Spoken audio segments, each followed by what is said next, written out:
welcome back to the Commerce of D&D Isle of the Tiger mini-campaign. Brought to you by none other than Tiger Skull RPG. Tiger Skull RPG! If you don't already know what Tiger Skull RPG is, you need to go check it out at www.tigerskullrpg.com, where you can see all the RPG content, STL files, collections with loot cards and digital illustrations, and so much more at tigerskullrpg.com. You can use our code there, Commoners15 in all caps, to get 15% off of all STL files and collections. Or you can just go to patreon.com/tigerskullrpg and get stuff every month for a low price, starting at $1 a month. So go check it out.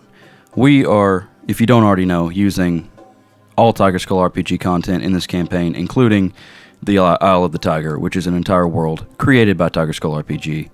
Go check them out on Instagram, YouTube, at Tiger Skull RPG, and go see some awesome stuff.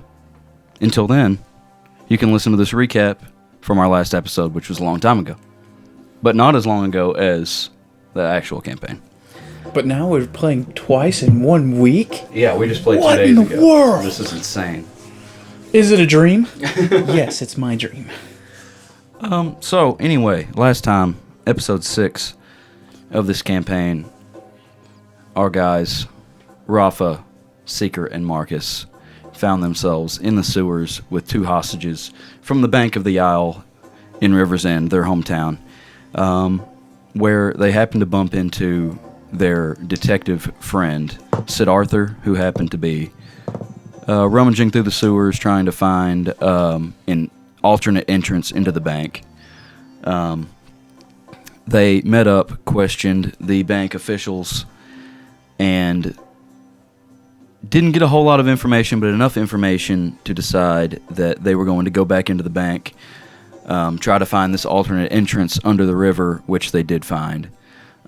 They navigated up through the elevator shafts into the vaults, found the vault that they suspected that there was suspicious activity in. Rafa ran in on his own and bumped directly into a large humanoid automaton who then tried to kill him along with the rest of the crew who filed into the room later. But what did you find? You found that Marquis was actually behind this entire operation. Mm-hmm. Instead of being enraged that they had put their lives on the line for Lord Marquis to try to save his good name when he was, in fact, behind this operation the entire time. I feel some venom coming from the DM's voice at that. No, not really. No, this fires me up. Rafa and Seeker decided that they would destroy all evidence and keep the operation up and running, restore order in the bank, and then kill Siddhartha Gallagher by dropping an elevator on top of his head. They assume him dead at the bottom of the elevator shaft. Also, Marcus was left with their hostages, and when Rafa returned to kill the hostages, Marcus was not there. So we do not know where Marcus is, and he is not here today. But we may hear from him somewhere along the way. So that brings us to the sewers underneath the river at the bottom of the elevator shaft, where you just killed Siddhartha Gallagher. Take it away, boys. Well, where to next, I suppose? I believe we need to go to Lord Marquis.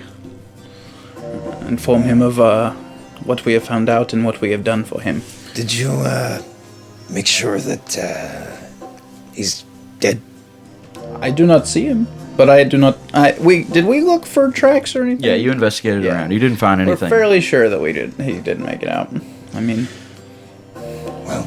That would be awkward to run into him some other time. Yeah. Well, I suppose we need to make our way back to Lord Marquis then. Yes. Did I inform you that I have already taken care of the other loose ends that we had? No. The bank manager and his assistant. When I went back for my crossbow, I took care of them, and that is when I saw that Marcus had ran off. Interesting. But if they would talk to us, they would talk to others. So I thought it best to silence them.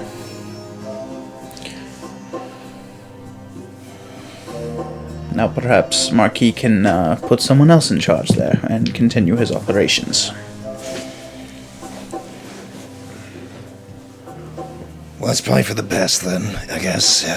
That way they can't rat us out. You are comfortable with this situation, yes?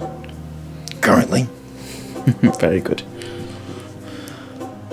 I would not want to make you do something that you would not want to do. That is why I did not cut the rope myself. I gave you that opportunity. Cut the rope. Alright. Lead on, I suppose. What time of day do we think it is? It's getting very late afternoon to evening at this point. I believe that we should make our way as close to Lord Marquis' business as possible here in the sewers, and then perhaps wait for dark to fall to emerge. Trying to sneak in. Well, shouldn't have to sneak in, just don't want to be seen by authorities. Alright. I'm thinking about the fact that first Rafa told Seeker to make a scene in the bank, didn't do it himself, and then tells him to cut the rope and kill the guy. And Seeker does it every time. Okay. I'm a little bit manipulative. Yeah. The reason I wanted him to do the make a scene though is because I have a +0 to charisma. So I thought he'd be able to talk his way through things better than me. Yeah. Okay. Anyway, you navigate back out. The tunnel that leads under the river is very straight and long. You get to the other side. Roll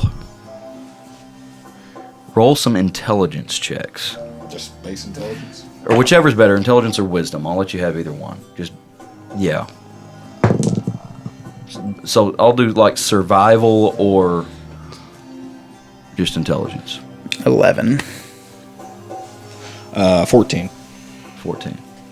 Okay. You remember the way you came, but you wouldn't know exactly how to get to Marquis, but you think you're headed in the right direction. So you come out of the river tube, and knowing what the river's position in relation to the headquarters, you turn left and head that way. But then you come to kind of a fork. You haven't seen a turn to the right in a while. The tube continues straight. You haven't turned left or right. It's gone relatively straight. And then there's a turn to the right.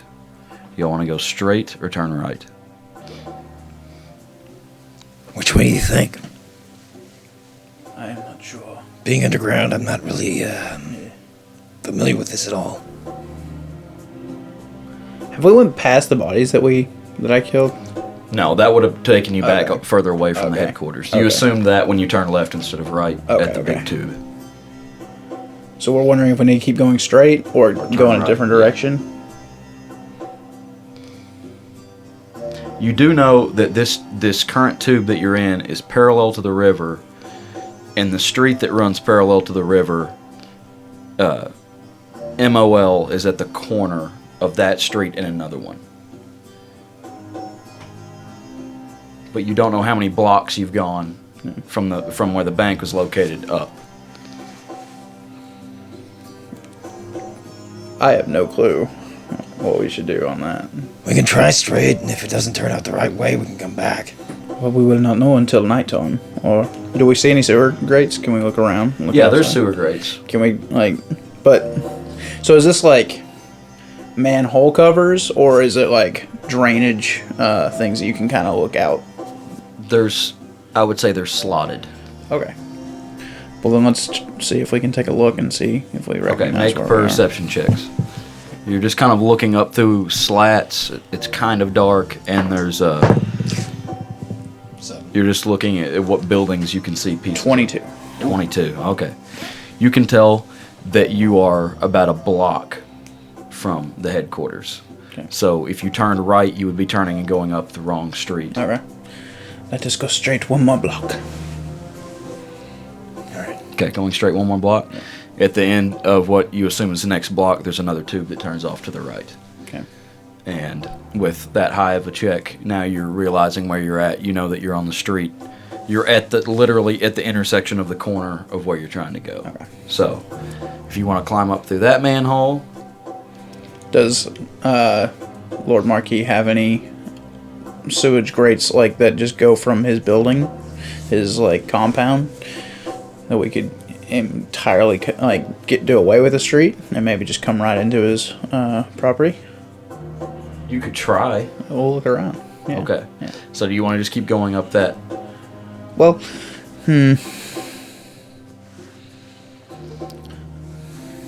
I will take out an arrow and just stab it in the ground right Okay, here. at this intersection? Yeah. Okay. That will remind us where we need to go. This is close enough. Perhaps we can get closer. All right. So, you're going to turn right and head up this tube that. Now, if I turn right, will that lead further down the street? Further, yeah, so you're on the straight stretch paralleling the river. If you turn right, you'll go up the street that your headquarters is on, the compound is on. Okay, take the right then. Okay, make a right. You don't see a sewer grate. Do I see any rocks, like small pebbles or anything like that down here? Yeah, there's pretty small, like I'm gonna gravel take it sized. and like take out my my tinkerer's tools Okay, and etch like a rune on them. Okay. It shines bright light within just 5 feet. Just right there, and I'm gonna set it down like to mark And I it. will pull up my arrow. That is much so you better. got like a flare. It's not quite that bright, but it's more like a. A homing beacon. It's a beacon, yeah. Yeah, we can see. Yeah, that's cool. Okay, you head down the street. You don't see any drainage manhole covers or whatever, but there is a couple pipes leading off to the left. Smaller ones, quite a bit smaller, but still passable. Let us check these out. These might be under his complex. All right. I'm gonna climb up and like kind of just open one, just look around, see if there's. Okay, there's not any right here. You have Oh, to turn. yeah, You have okay, to turn turn left. yeah. Okay, Yeah. turning left. There is a small one just up ahead. You're kind of down at this point, hunkered over, almost in a crawl. Do you want to stand up at one and see? Yes. Okay, just make like a stealth check if you're trying to do it sneakily. You've At broken into the disadvantage. prison. I think it's a disadvantage because I'm pretty sure I have. Yes, it is. Okay. That was cocked. Are you doing stealth? Yes. I'm the stealthy one. Well, that is a 2 and an 8, so Okay, so a 2 plus nothing. a 4 and a 10. Oh, a 4 and a 10. Okay, But so I have to take the lower, so it's as 4. as you kind of lift this grate up, it makes a really loud squeaking sound, and then you kind of panic and you drop it back down, and it makes a really loud clanging sound. But you were able to see that you were no longer on the main road, and you were in an alley very close to the compound, like basically inside the compound. This one's pretty much inside the compound itself. Do you still wish to wait until nightfall, or do you think we can get in from here now? So we're like literally inside the walls or whatever of the compound. It's basically like there's a couple large buildings, and then a lot of it is just open space, like canopies and stuff, because there's shipping docks and all that kind of stuff. You're on the property. You know where you are. You can see buildings that you recognize. Well, if you want to try to sneak in, I guess we can wait. I do not believe we need to sneak into our own place of business. I just do not wish to be caught by authorities of the city. Yeah. Well, I don't know what they be. I guess they have the right to walk on the premises as much as anyone, but Perhaps let me take a look, and all right, go ahead. I will sneak out of here and try to see Okay. exactly where we are. Make a perception check. That's an 8. An 8? Okay. Well, you clearly know where you are. Yeah. You don't see anybody, and nobody's really noticed you anyway. This is kind of, It's just as the place would have been shutting down. People that live nearby would have left, or people that don't live on the compound. So it's pretty empty. It's fairly quiet. It's kind of like a shift change time. But you're just kind of, you're behind like your houses, kind of in between your houses and like where Marquis stays. Okay. There's no one around that I see? No. Well, then I'm going to go ahead and crawl out and kind of just throw my cloak over and try to stick to the shadows. Okay. I will call for you if it is safe. All right. So you're leaving him there? Yeah. Okay. Where are you going? Just kind of, I'm getting up so I get a better look and just looking all around and kind of heading a little bit towards Marquis' building since we have to talk to him. As you head that way, you see a couple workers. They're kind of carrying their lunch pails and stuff, walking out. You see a couple people milling around, carrying things, doing their jobs, but there's nobody's paying you any mind. Okay. I'll just go back and say, I think the coast is clear. Hurry. I'm gonna climb up and I'll try to slide the grate back quietly. Yeah, you're good where y'all were at. You were kind of in a corner where nobody was really paying any attention, behind some stuff, so you're good to go. We'll just make a mad dash to Marquis. Okay. At this point, you can see the sun's kind of dipping behind. It's not completely dark yet, but the sun is kind of down. And you're going to his building. Yes. Okay. You go in. You know where directly to go. Nobody inside seems to think anything about your presence. They just see you, say hello, and you head up the stairs towards Marquis' office, and there's the two normal guards standing outside of the door. When we're kind of away from everyone, we probably should discuss this in the sewer. But I believe the best policy is to just tell him the truth, that we found out that he was involved with this counterfeiting program, and that we have taken measures to silence anyone who would rat him out or investigate him further in the case of Sid Arthur. Just hope that he is in a charitable mood.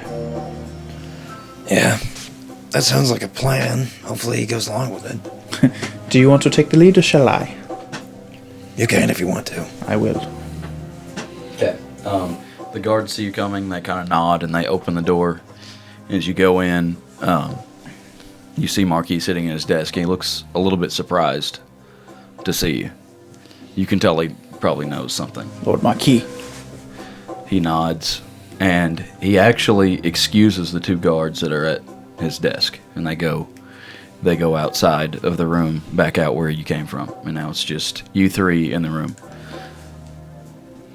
I wasn't expecting you this early in the evening. We have had a rather fortunate morning. We did manage to infiltrate the bank and found out that the manager and his assistant was involved in the counterfeiting process. When they would not speak, we took matters into our hands and kidnapped them. I'm sure you have heard the noise around town. Yes. We had to escape into the sewers with our prisoners. Once we were down there, we tortured them quite a bit and found out that, humbly, you were behind this. We then swiftly took care of them for you to silence them so that you would not have to worry. You killed them. Yes. Very well. Before that, Sid Arthur showed up and he wished for us to continue breaking into the bank to discover things. So we followed him, managed to get into the cell that the process was going through, defeated your defense systems, the automation creature or something, saved the man who was working on it. He is still working. And then when we left, Seeker dropped an elevator on Sid Arthur so that he will no longer be investigating you. He found out that you were involved as well from the banker, right?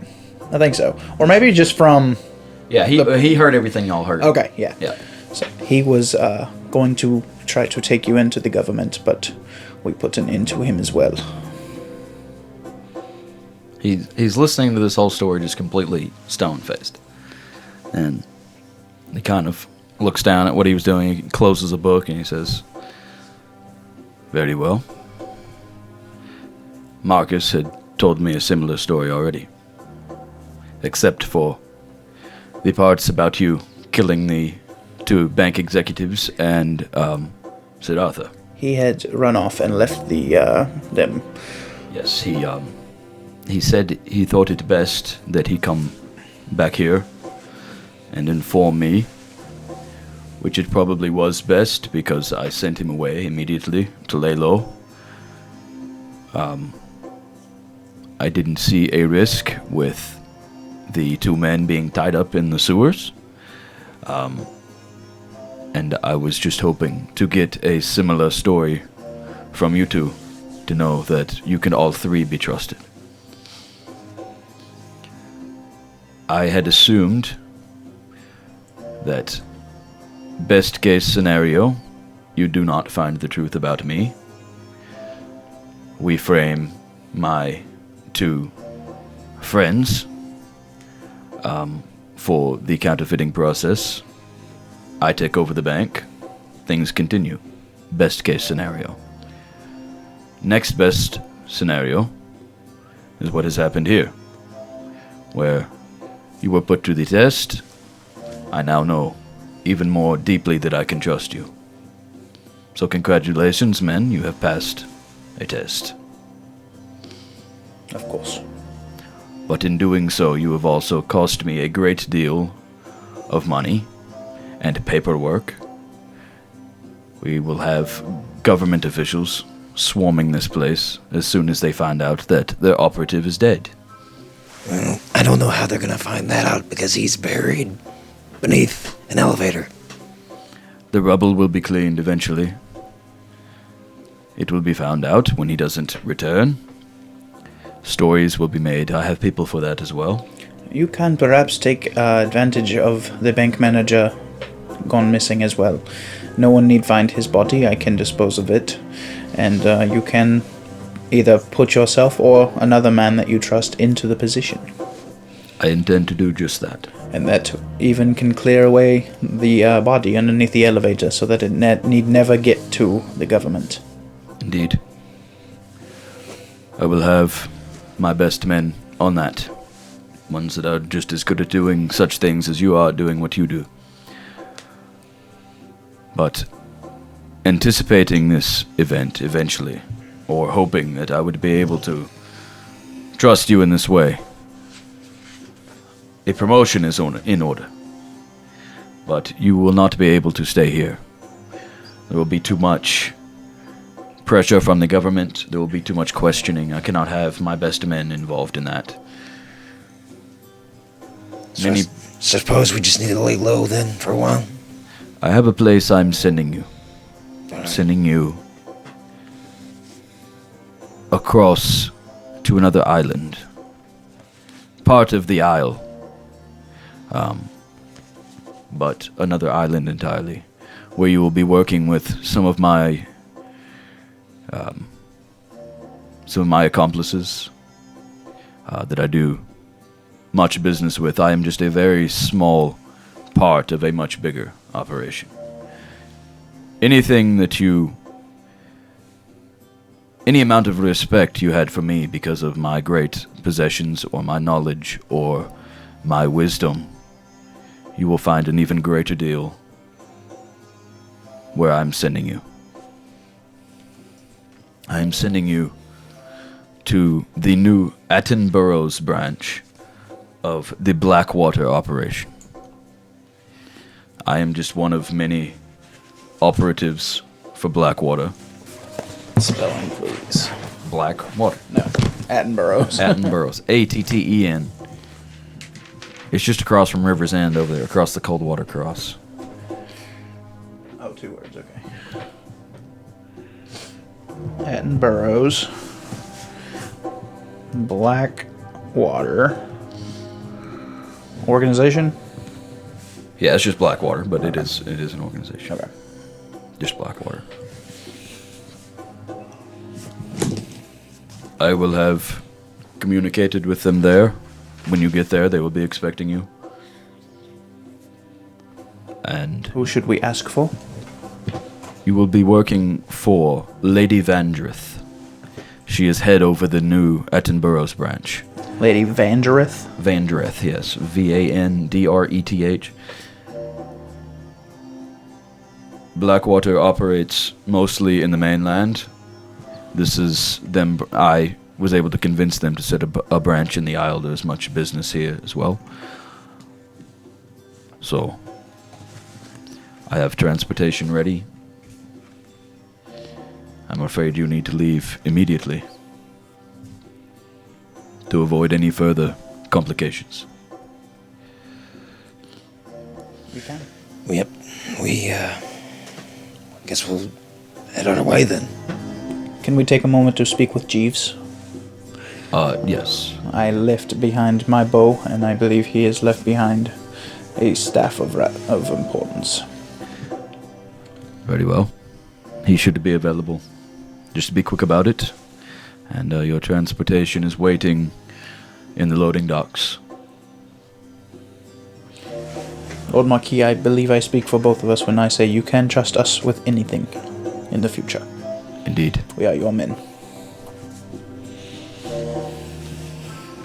It was good having you at my service. This will not be the last you see of me, and won't be the last I see of you. It is yet a new chapter in our great journey together. And he tosses you both a sack of gold. Okay. 2,000 Okay. A piece? a piece. Oh, wow.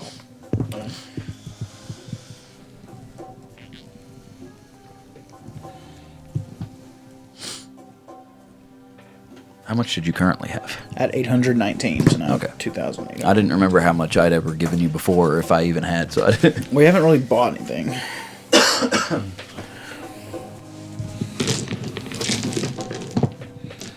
Be on your way. He kind of gives you each a nod and a salute. He stands up. You Lord head out. Marquis. Yep. Okay. Head back out down the stairs. You nod to the guards, and one of them stays with you. And as you go down the stairs, you're going to Jeeves, though. Okay. Can your staff be replaced so easily? Yeah, I can replace him. Yep, headed to Jeeves. Okay. You walk into his large warehouse area at ground level, and you see him.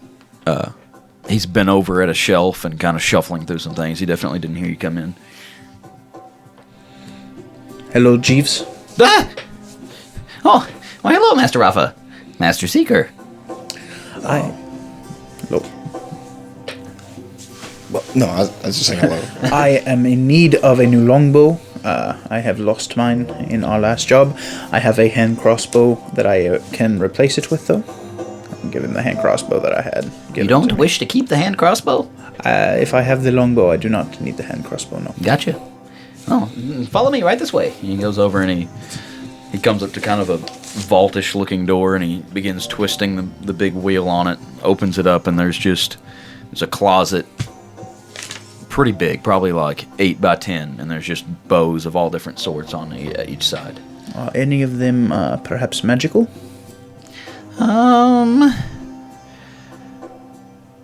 I do have one. And he shuts that door. He goes over behind his counter, and he starts rifling around, and he pulls one out.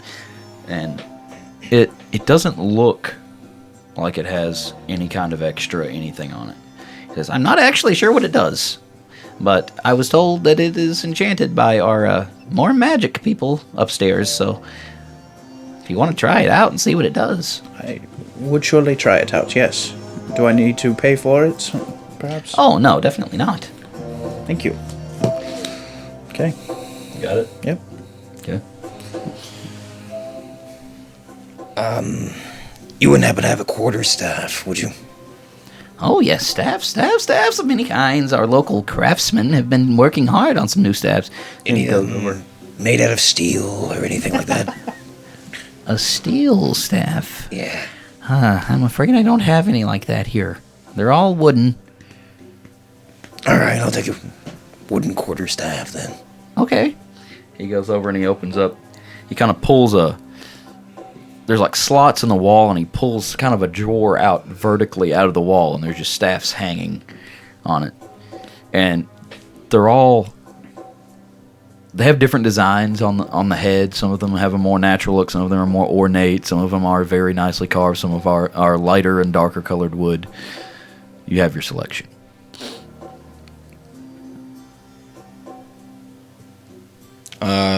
Take one that's more just a plain Just a very plain looking staff. Yeah. Going with the plain one, eh?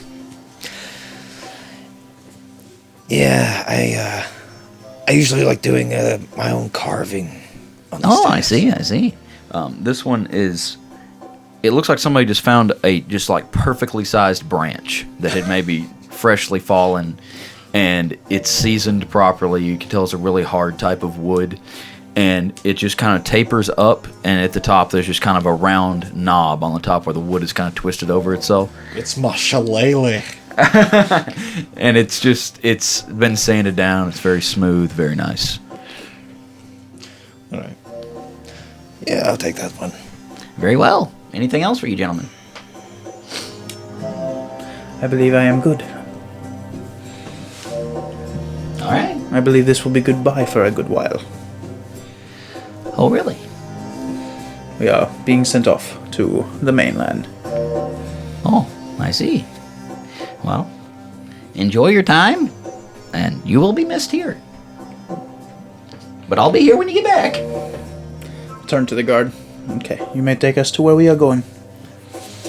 He nods. All right, bye, Jeeves. See you later. As we walk, do you have a way of investigating this and finding out what it does? I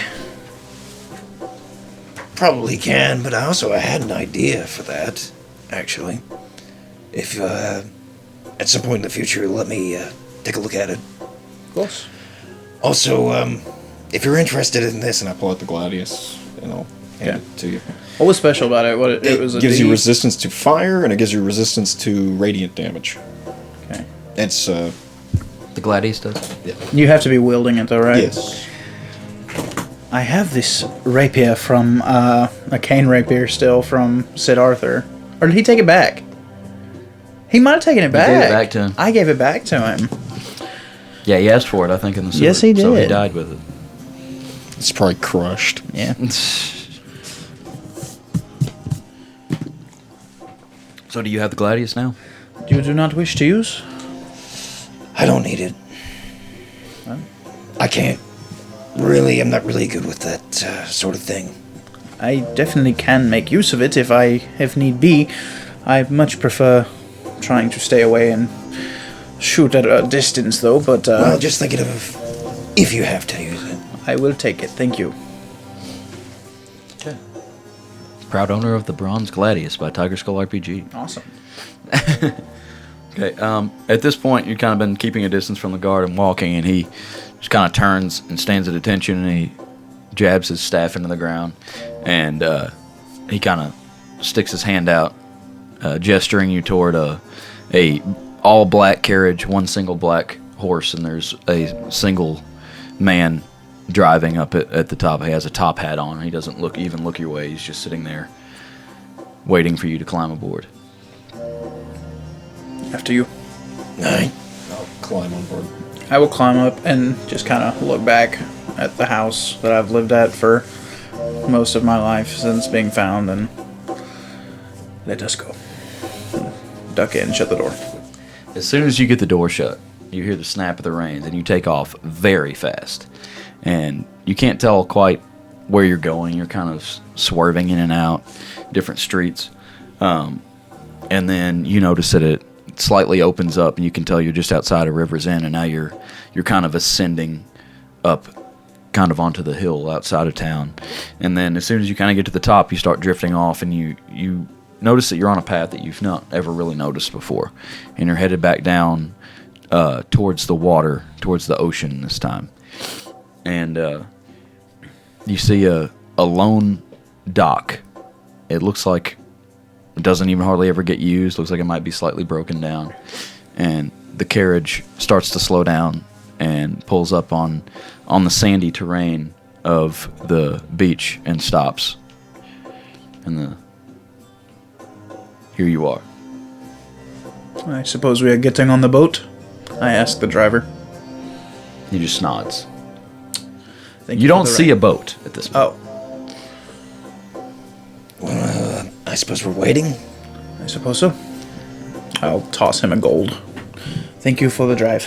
It was very expedient. He catches it, puts it in his pocket, snaps the reins, and drives away. And we wait. I'll make up my way to the dock. Well, Okay.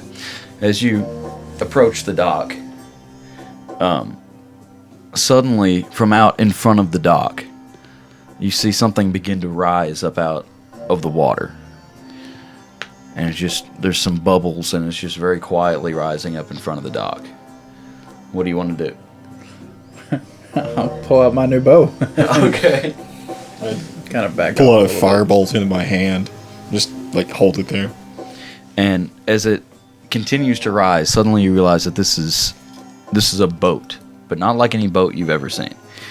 And it crests above the water, and then all of a sudden, just all at once, just kind of like when you push something buoyant down in the water and it just pops up. That's what this does. It just kind of shoots up out of the water and sets down, and you see a man dressed very, very nicely. He's just a very average, very plain-looking guy. Mustache. He's wearing sort of like a top hat, much like the driver that you just had was wearing, and kind of like a split-tail coat. And, Tuxedo guy, huh? yeah, he's dressed to the nines. Right this way. Of course. This is an interesting boat that you have. Yes, it is. How did you make it come up from the water? I've only seen boats go down in the water.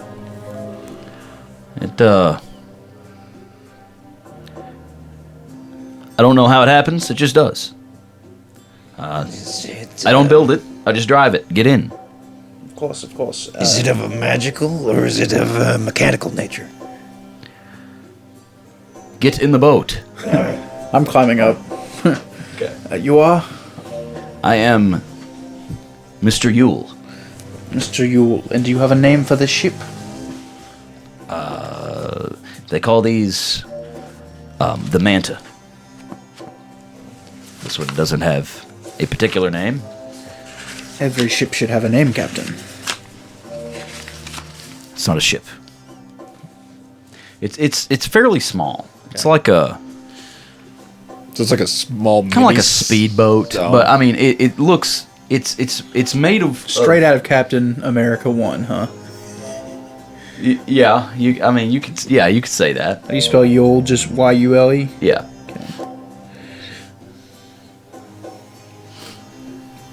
So it's like a submersible, basically like a small mini sub. It was submerged. Is it covered up or does it like No, it's like it's opened? it's metal. The front of it is kind of shaped like a bullet. Okay. And then it just kind of opens up back, and it just kind of slims its way down to the water, almost like a bass boat or like a speedboat would do. But it's almost just like a raft with a bullet nose, and he's standing at the helm, and there's like a steering contraption like you would. But there's see on a nothing enclosing it. ship. No, not Okay. at this point. Okay. Ready, gentlemen. Yes.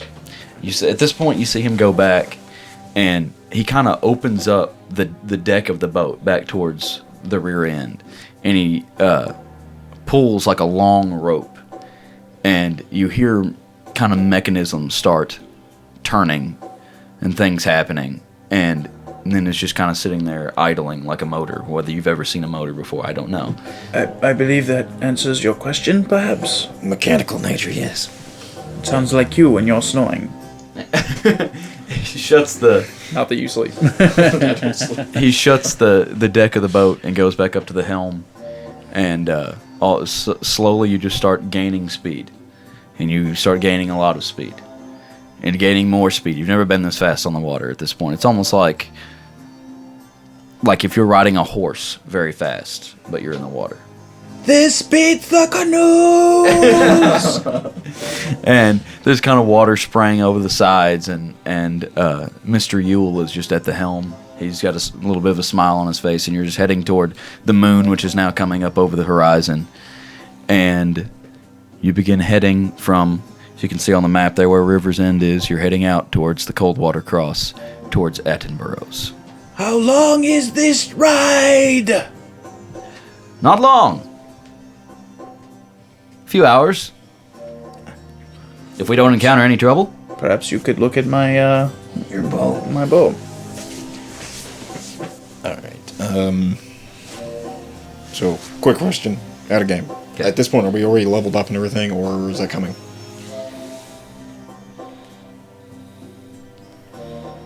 What are you needing to do? Well, if I was going to work on his bow, I would need to be, like, leveled up and all that stuff. I was just wondering about what the enchantment was. I don't think I have anything for that Oh, do you right not? now. Unless we're taking technically a long rest, I could rearrange some of my spells and probably get, like, a spell like that. We're not that far. Yeah, I mean, It's not that it far hasn't of a been drive. that long to be a long rest yet. Okay. So you don't have anything you can do at this moment? Then I Not even if you level up? will take 15 minutes though, and just kind of like pour over every inch of it, like looking at it, holding it, just seeing what it Are feels you, like. you like attuning to it? Yeah. Okay. You can tell that it's chaotic, Ooh, the magic that is within. But I like my bows not to be chaotic. I want them to shoot true. it's a very well built bow, but it doesn't really look like there's anything special about it. You can just feel a power in there that is pretty. It's not like anything you felt before. Okay. What? Nothing. I just had it. I literally did all that. Never mind. Never mind. Okay. I might change it or something before we level up. Is there anything else you'd like to do on this journey?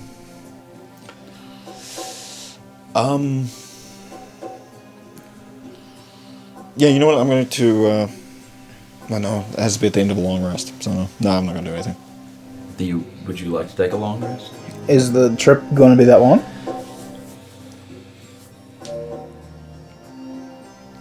No, I don't think it is. Wow, this thing's moving.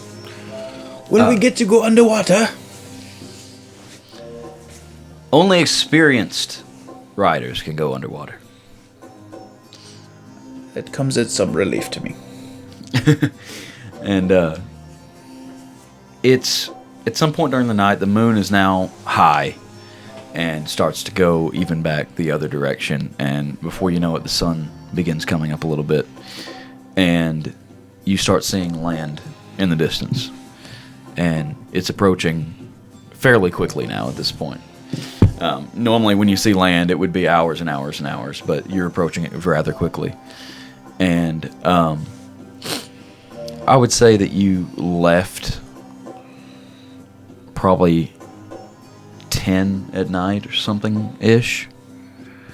So I guess if you wanted a long rest, you could get a long rest. Okay. If we're going to do that, I'm going to take out my tools, my tinkering tools. Okay. And I'm going to infuse my shield and my armor with 2 different infusions. Okay. If you hadn't got that bow, I would have infused it too. Is this a leveled up thing or not a leveled up thing? No, not these 2. These 2 would not be. But Okay. Do what you're doing. I wonder. You can't put another enchantment on something that's already enchanted. That would be ask him.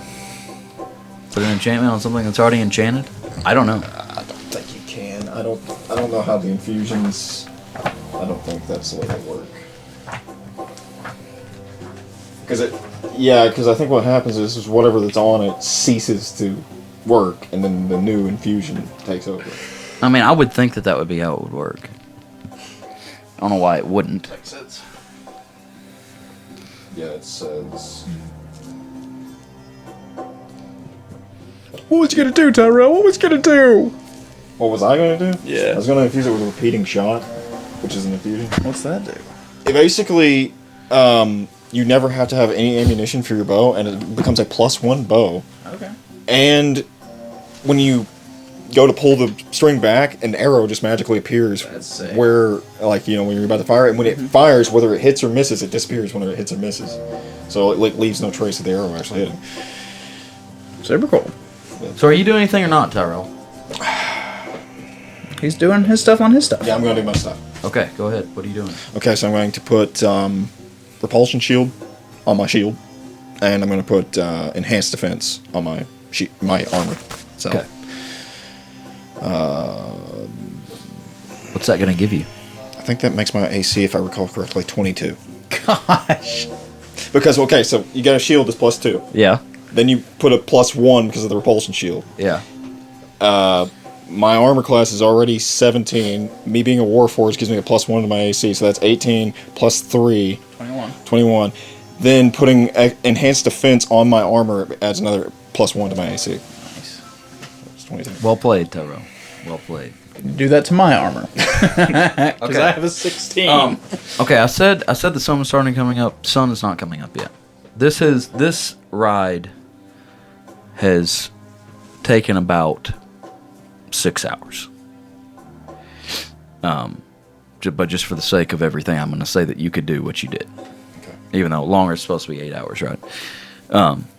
Okay, at this point you see land coming. The moon is still quite a bit up in the sky. You probably actually left at like 8 or 9 o'clock. So you can tell it's very early in the morning, very late in the wee hours. But you can see land coming with the moonlight, and you're coming in pretty fast. And go ahead, Tyrell. I was just going to say, just point out, the staff that I lost in the bank Yeah. is no longer enchanted. It's just a normal, just everyday Okay. quarterstaff. That'll be all right. Metal quarterstaff. So whoever finds that does not have an enchanted staff. Okay. And then you start making out kind of another dock, but you don't see anything else nearby. It's just a beach, a dock, and neither one of you have ever been here before. This is no place that Marquis has ever sent you. You've heard weird things about this island off kind of the coast of the main part of the isle there. Strange. People say that there's some people that have made supply runs and stuff here that say the people are kind of weird. They keep to themselves. Nobody's very social. And so you're kind of already getting a weird vibe. You know it's going to be weird here. And you just see, once again, another just lone dock sitting off in the distance. And you ride up, and Mr. Yule parks kind of out in front of the dock like he did before when he picked you up. Well, here's our stop. That was excellent navigating. Thank you. Anytime. I'm sure I'll see you again. What are your names again? Rafa Matzil. Mr. Matsu. And I'm Seeker. Just Seeker. Just Seeker. It's nice to meet you, Mr. Seeker. As I said, I'm Mr. Yule. I'm a driver. You work for Blackwater? Yes, I do. And then he holds up 2 fingers like this and his thumb below his eye like this. Holds it up, looks at you both, and then you see the boat start to sink again and goes down below the water. And you just watch him go down with it till he disappears. Very interesting. Then you hear the neigh of a horse turn around. You see another carriage, exactly like the one that you already rode on in River's End. Another driver that looks very similar to the guy that was driving in River's End. Looks similar to Mr. Yule. And he's just sitting there looking straight ahead. Single horse, all black carriage. This is all an illusion. Yeah. I believe this is for us. After you. Alright. I'll hop in. Okay. Again, the carriage once again takes off very quickly. You ride for quite a while, winding through some trails. The terrain here is pretty sandy, coastal, but you can see kind of it's still dark, but you can see in the distance kind of jungly looking trees, tropical, much like it is in River's End. And you start heading kind of deeper into some deeper foliage, deeper forest, as the sun just begins to start to rise. And then you notice you're kind of picking up speed, even though the terrain seems like it's getting worse. The turns are getting tighter. You're kind of getting slung around. It's tough to hang on. It's tough to tell where you're going. And then you notice, as it's getting light enough now, that you're going towards this very large rock face kind of sticking up in the distance. And as you get closer and closer, you're still slightly gaining speed. You're not slowing down. You see this road just heading towards this rock, and you get closer and closer and closer to this rock. You're not slowing down. Until eventually you realize you're about to hit this rock.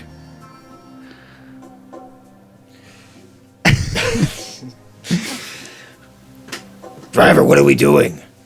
He doesn't say anything. He snaps the reins, speeding up even more, slings you back into your seat. And just as you make contact with this rock, nothing happens.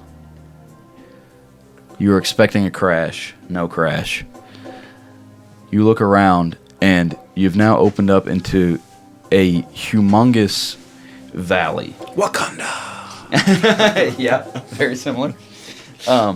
Opens up into a big valley, and the sun is beginning to come up now, and you're just kind of he's slowed the horse down, and you're coming along the top of a ridge, and you look down, and you can just see a city. You can see smoke coming from chimneys. You can see a few people scattered moving around. A couple lanterns are still lit. It's still early, and in the middle of this huge city, there's all these brick and wood buildings, stone buildings. There is this humongous tower in the center of this town that is reflecting the morning sun. It looks as if you took just like a pillar and you twisted it with your hands. It just kind of spirals upwards, humongous. It's made out of some type of black stone that has just been polished into a mirrored finish. And it just looks completely out of place. It looks almost surreal as you're kind of coming down this mountainside into this town. Humongous black tower. And you hear the driver say, "Welcome to Attenhaven." And you kind of start coming down this hill into this city towards this large building.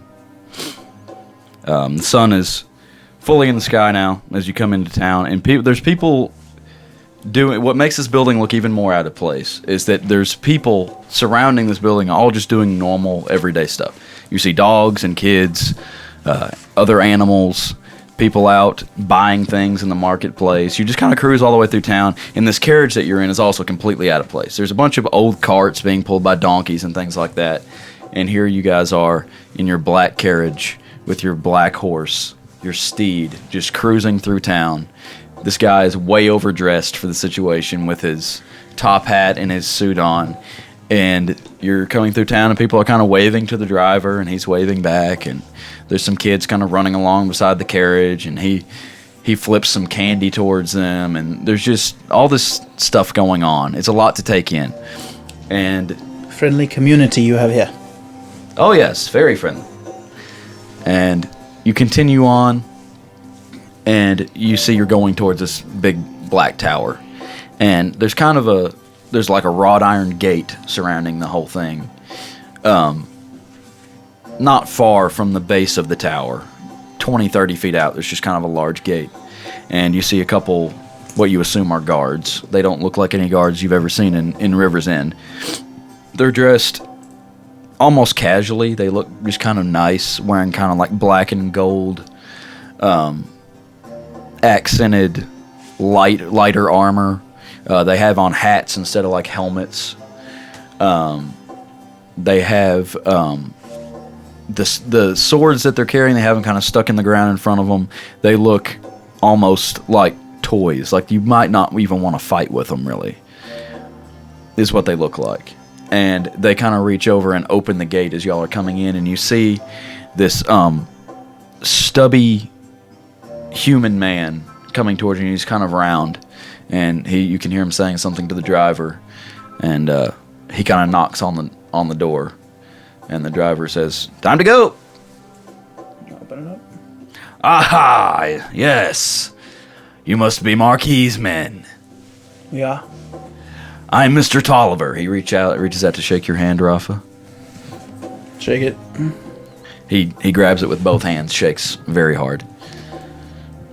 Rafa Motseal, is it? Yes. Mr. Motseal, yes, and you must be Mr. Seeker.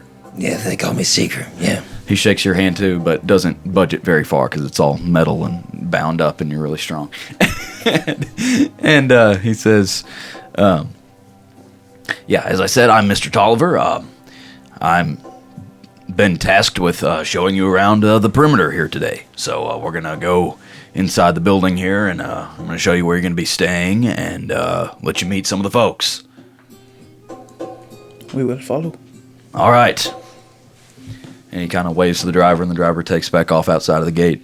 And so, as you can see here, we got kind of a new building. You can see some scaffolding at this point kind of going up around the building. And we're still working on it, still polishing it. What do you think of the place? Extravagant. Oh, yes, we love extravagant around here. This is our new branch here on the Isle. We're very excited about it. We're excited to be getting some new business around this area. Like the weather here myself. Some people say it's too hot. I don't know. I came from an area that got some pretty cold winters. I'm liking it around here, the tropical weather. Been here all year. Weather very close to the same all year. Very little change. What about up the river, up River's End? How's the weather up there? It is tolerable. Tolerable, yeah, that's what I hear a lot of people say. And he gets to the door at this point, and he reaches up. He can barely reach it. There's this huge knocker, and he bangs on it, and the doors open up. You see a couple more guards standing inside opening the door. And, well, I hope you're impressed. You come inside, and you just see marble floors, all kind of darker neutral colors, gold accents. And you see a long staircase going up kind of either side in front of you. And you're kind of heading toward the stairs, and he's like, "Oh, no, we're not taking the stairs. Not taking the stairs." And he goes over. He's like, "We've got a meeting with Lady Vandrith today. So we're going to take the elevator." And you go over kind of... Dangerous things, elevators. Very. Oh, not this one. And now at this point, you notice that in the middle, there's kind of a... there's a fountain in the center, and he comes up and he... steps on a button on the floor, and the fountain kind of opens up, and there, like a platform sits in the middle. He's like, "Hop on the platform." I will hop on. Okay. Seeker getting on. Yeah. This guy looks pretty heavy. I don't know if it'll take us up. I'm just kidding, Seeker. Mr. Seeker, just kidding. And at this point, it just begins to rise. There's no rails or anything. You're just kind of floating up into the sky. Trust me, all the weight's from my armor. I'm pretty lightweight. Really? Yeah. Well, I wouldn't want to fight you.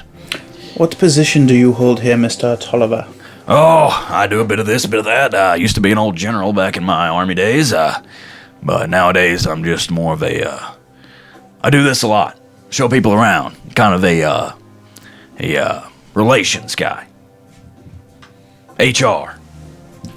We are new members of the Blackwater organization. Can you tell us what exactly you do? Oh, wow. Where do we begin? It's a tight-knit community around here. Very loyal people. Some people would question the morality of what we do here. We don't see it that way. There are certain people that deserve to be stolen from. There are certain people that deserve to die. There are certain people that deserve great things. So people would question that when we rob a rich executive of some prized possession. If he got that in some way that is not tolerable or legal, or if he has some questionable methods, we don't see any reason why we shouldn't be able to take that as well. But we have a strict code of conduct. You'll learn that as you go. The code of the Blackwater. We don't like to deviate from that code. There are things that we don't do. There are things that we always do. There's things that we must do. But all in all, great organization to work for. You may be doing something as simple as helping some people of the town here in the Atten Burrows. They've allowed us to construct this tower here in order, with the exchange of keeping them safe. We figured out ways to cloak our location, as you probably saw coming in. We are very proud of our technological advancements here at Blackwater. That's really what this is about. We have a lot of access to things that others don't have. We have very smart people doing very sophisticated jobs, and that's what we really pride ourselves in, advancing technology. That's why we have taken an interest in Mr. Seeker here.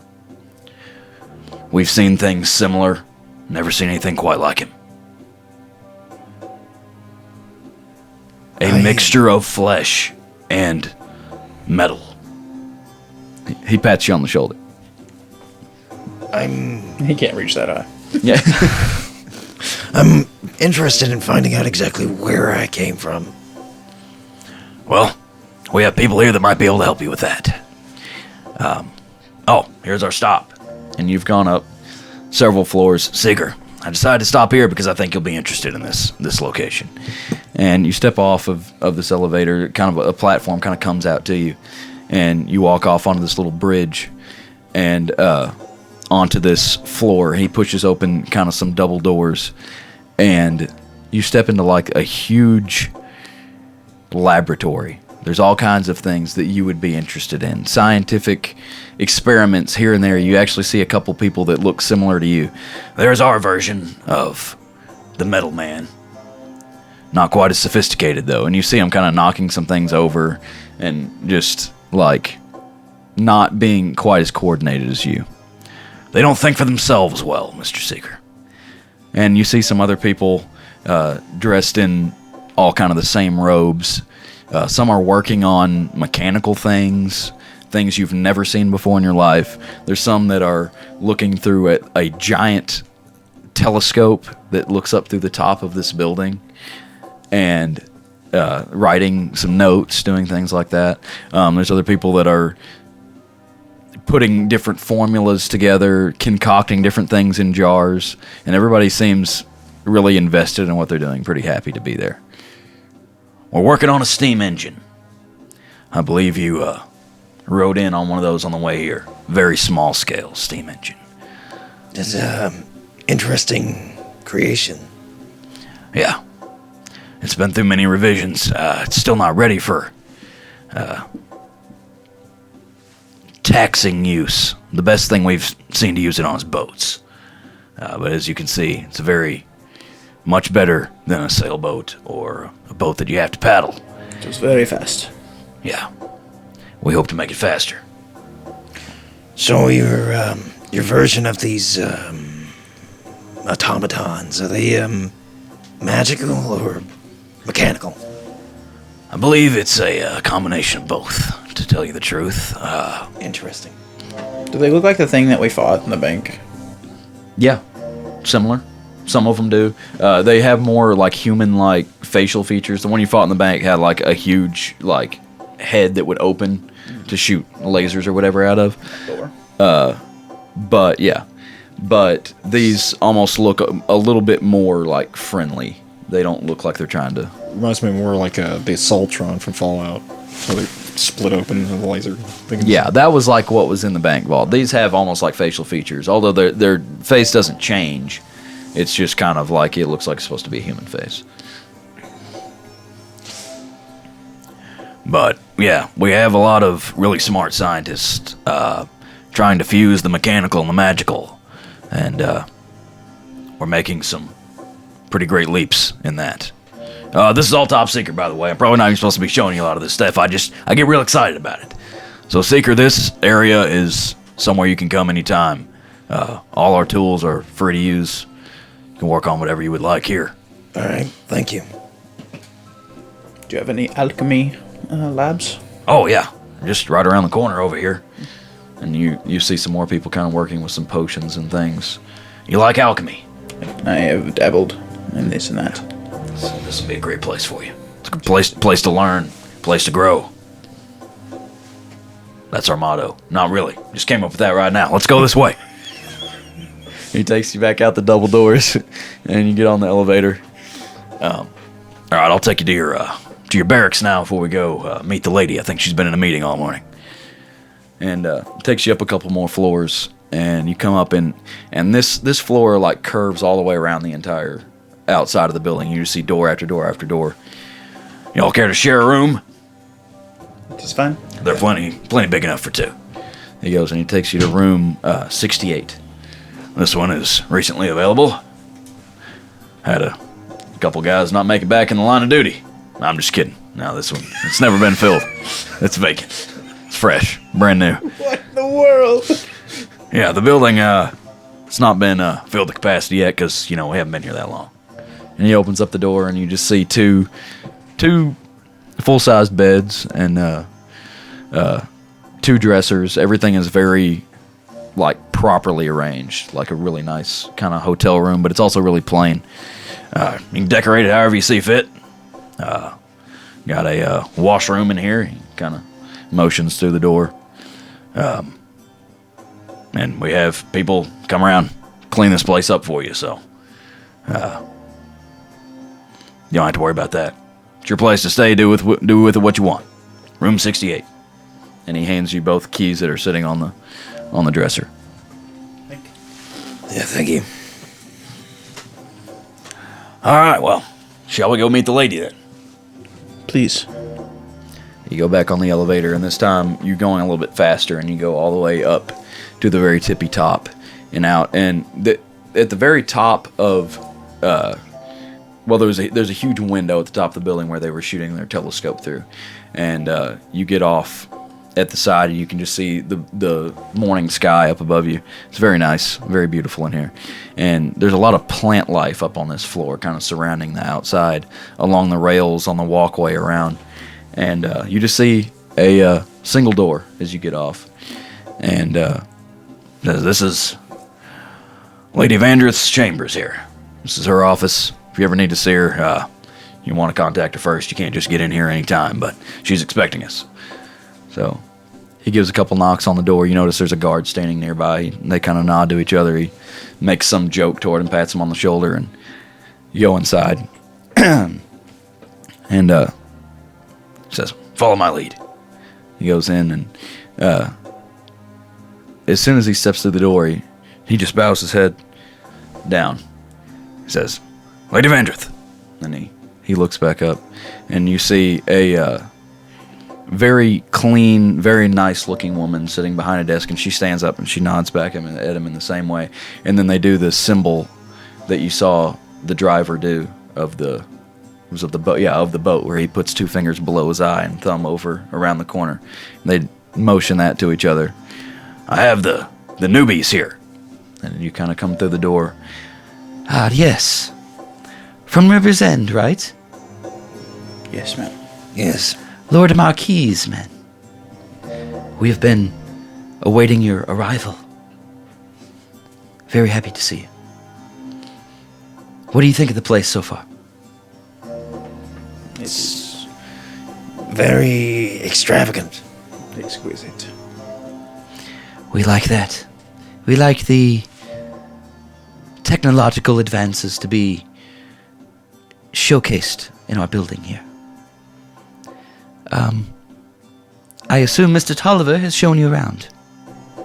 Extensively. Yes. She comes walking over. Seems almost as if she's just floating on air, and she reaches out and shakes your hand first. Mr. Matsiel, very nice to meet you. You must be Mr. Seeker. Yes. I've heard many great things. We've had our eye on you for quite a while, as Marquis just had to see if he could trust you fully. You're going to see and do things here that you would never imagine. Personal growth. Growth in whatever studies that you appreciate most. We don't want to just take in the best of the best and not ever give them an opportunity to better themselves in whatever ways they see fit. But if you don't mind, we have a mission at hand that I think would be very good for two newcomers like yourself. And of course, you would not be going on your own. We have one of our top operatives that would be assisting you in this matter. He will be able to show you around. We will be going down into a conference room shortly to meet him. Of course, ma'am. So you're up for the challenge? I don't know if you're tired or you'd be able to get the day's rest. We rested on the boat. Ah, yes. What did you think of our boats? We were fast. Very interesting, the way they're built. We're proud of them as well. The steam engine. Yeah, I was telling them all about it, man. Well, without further ado, let's go down to the conference room. You go back out onto the elevator and go down a few floors, and this one is the inside wall is just all windows, and you can see a man kind of sitting inside at the table.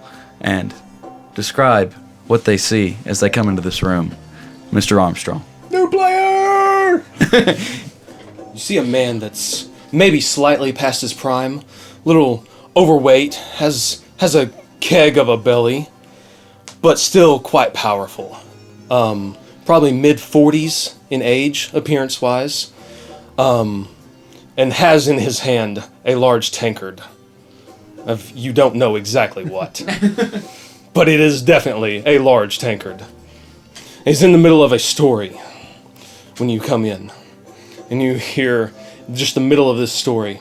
And then the princess, well, it was close, because her brother was at the door, yelling through the door, "How dare you!" And I was trying to explain that nothing had happened. We were simply enjoying a nice drink. But I had to go out the window anyway. Another riveting story, I see. Ho, hello. Didn't see y'all there. Who are these people? Newcomers. Greetings. Hello. Mr. Matsil, Mr. Seeker, Mr. Void Rest.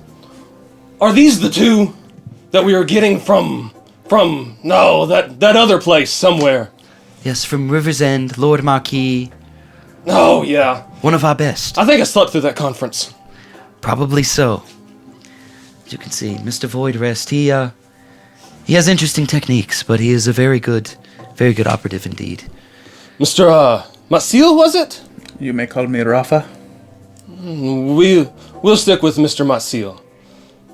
And, Mr. Matsil. Mr. Seeker, you're, interesting looking. So, where are you from? Well, that's kind of hard to explain. I don't even know myself. Sounds like a good story. Tell me later, over a drink. If I could. Now, if we may get past the formalities, there's a job at hand. Please, gentlemen, please sit. We have intel that... First, let me go back. Let me tell the story. If you don't already know Mr. Matsil, Mr. Seeker, there is a very rare mineral that is mined only out of the Stonewater Cove, the mines there.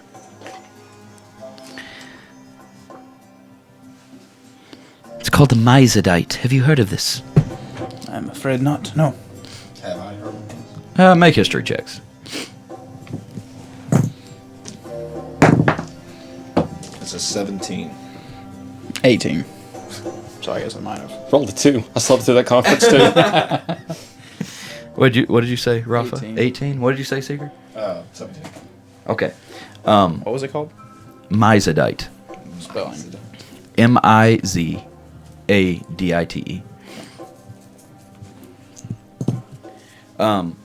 You have heard this in passing, but you don't know anything about it. You've just heard about some rare mineral. They began mining there, looking for gold, I assume. They came across a rare mineral called this Myzadite. It is a beautiful crystal red to purple in color. There are many untold properties inside this gem. And first they were mining it in very small quantities. It is only found in very specific areas and very specific conditions. And it's usually very small crystals. But they were able to find a massive version of this crystal. And when being studied, it is rumored that there is a great power within these larger crystals. And we have taken small batches of these small versions of the crystals, and we've tried to combine them to make a more powerful version. There is power there, some type of power. We've been unable to harness it. We've been unable to study it exactly to see what it is capable of. But some of our best scientists assume that there is an untapped power in this myzadite mineral that could possibly lead to some very profound breakthroughs in the scientific field. But it is not easy to come across this crystal. The miners there, they tend to take them into the surrounding villages and sell them for what they're worth, which is a pretty penny, but not for the power. Not many people know of this possible energy inside of these crystals. But we do happen to know that a very large myzadite crystal was mined not but a couple months ago. It was taken to a museum, which is just across the harbor from us here on the south side in Cape Wood, the Museum of Cape Wood. A scientist was mining there, and he came across the large crystal. He thought it best, I guess because he did not need the coin, because I'm sure this thing would be worth a hefty amount of coin. He took this large crystal to the museum, said it was worth more as a piece to bring people to the museum, as an intellectual piece for people to come and study, and it's often been it has been investigated deeply by some scientists, but not our scientists. We think that the technological advances that are untapped here, possibly, are worth more than a showpiece in a museum. So, you want us to go steal it? Is that what we're talking about? Not exactly. Our intel shows us that a group of thieves, known as the Greenbloods, are already coming to try to steal this crystal. We have been in front of them. They've been all but a nuisance to us in some previous heists. They seem to show up where we are. They seem to screw up what we are trying to do days before. And this is our chance to deal with them and get the crystal from them. We're going to let them steal it for us. I see. Interesting. They are lucky thieves. They are not precise. They are not calculated. They're a ragtag bunch of hooligans with a fearless and charismatic leader that seems to think she can do whatever she wants. We're going to shut this down tonight at the Museum of Cape Wood. Retrieve the crystal at all means necessary, and please dispose of this nuisance band of thieves. We're better off without them, and so would everyone else be. My lady, did you say tonight? Tonight, yes. Man, Am I messing up your plans? I'll just have to cancel. She'll understand. It's fine. Well, there is something that I would like to do, if you don't mind. Yes, Mr. Seeker. Out of the game. Could I switch? Yeah, over? I was going to say, if you want to go to their laboratory Yes. and mess with stuff, Yes. yeah, you're going to have time to do that. Okay. What is it, Mr. Seeker? Would you mind, before we head out on this journey to go there, if I tweaked around with some of my stuff, some of my weaponry and whatnot. Yes, absolutely. You have until about sundown. Well, possibly a bit past. We will be sending you... It's early, right? Yeah, it's still early morning. You have the day till late this evening. We will be attempting to stake the place out. They will be leaving a massive trail of wreckage. I'm sure wherever they go, you should be able to find them pretty easily. But yes, you have the day to do whatever you need to do. All right, thank you. I had an idea of, well, actually, thanks to that automaton we fought in the bank, actually gave me this idea for a suit of armor. So I think we're gonna head upstairs here. Aren't you already a suit of armor? Well, it'll be a suit of armor inside of a suit of armor. Seems a bit repetitive. I think it will go down nicely here. They will love that. We do. Everything needs more armor. Always. We have a suit of armor that we have put another suit of armor on. It's quite interesting. You should take a look at it before you leave. It's quite heavy also. I tried. Anyway, I didn't realize we were still with them when I said that. Sorry. is the objective clear? Take out a bunch of hooligans and retrieve the crystal. At all costs. At all costs. Um, We are very precise. We never mess up anything. that is what I hear. I also, if I overheard correctly, you are the ones that you managed to take down our automaton, our sentinel, if you will. Quite easily. It was barely an inconvenience. Really.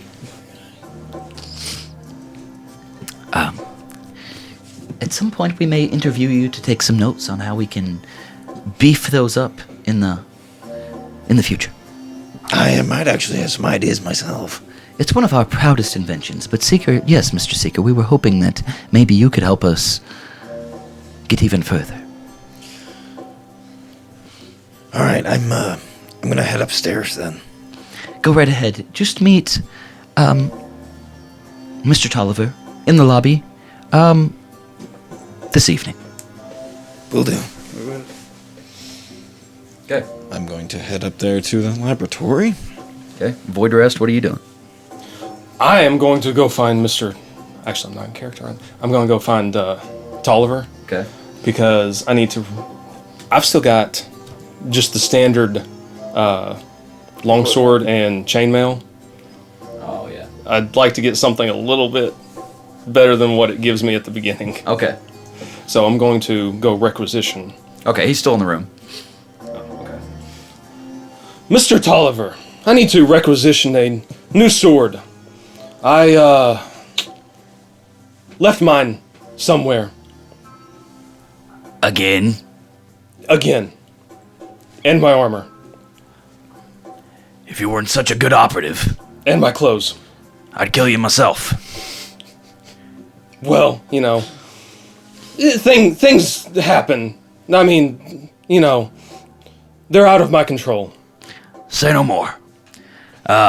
Either one of you boys want to go to the armory? I will tag along. Mr. Motseal is headed to the armory with me and Mr. Voidrest. What about you, Mr. Seeker? You I'm headed gonna to go- the laboratory? Yes, I'm gonna work on something there. Indeed. And I will. I'm Okay. gonna head up that way. You take the elevator down, head in the laboratory. Okay. What would you like to do? Okay, so what kind of machinery in here would be able to produce, say, plate armor? Okay, you are able to wear armor, right? I am now, especially. Okay, what is your AC about to go to? 23. Oh my gosh. You see, okay, there is a... Are you needing to modify yourself to accept armor, or are you wanting to create armor? I'm wanting to create armor out of like some kind of smithy or whatever kind of weird technological thing they have in here. Okay. Some kind of crazy forge thing. As you come into this laboratory, you look around and you don't think you see what you're looking for, and then you kind of hear the clang of a hammer, and you go kind of into a back room, and it's a little bit darker back there, but you see like a forge, and you see a kind of a bulging dwarven man working the forge, and he's hammering on something, and he kind of turns and sees you come in. Oh, new blood. Yeah. I was interested in, see if I could get either forging myself some plate armor, or maybe perhaps purchasing it. You ever work a forge before? I can figure it out pretty quick. By all means, take my spot. And he kind of steps aside and he hands you a couple tools, really nice tools. And you just kind of see some racks of different types of metals and any tool you could possibly imagine. I'll supervise. All right. Take your time. I know how to work this forge better than anyone.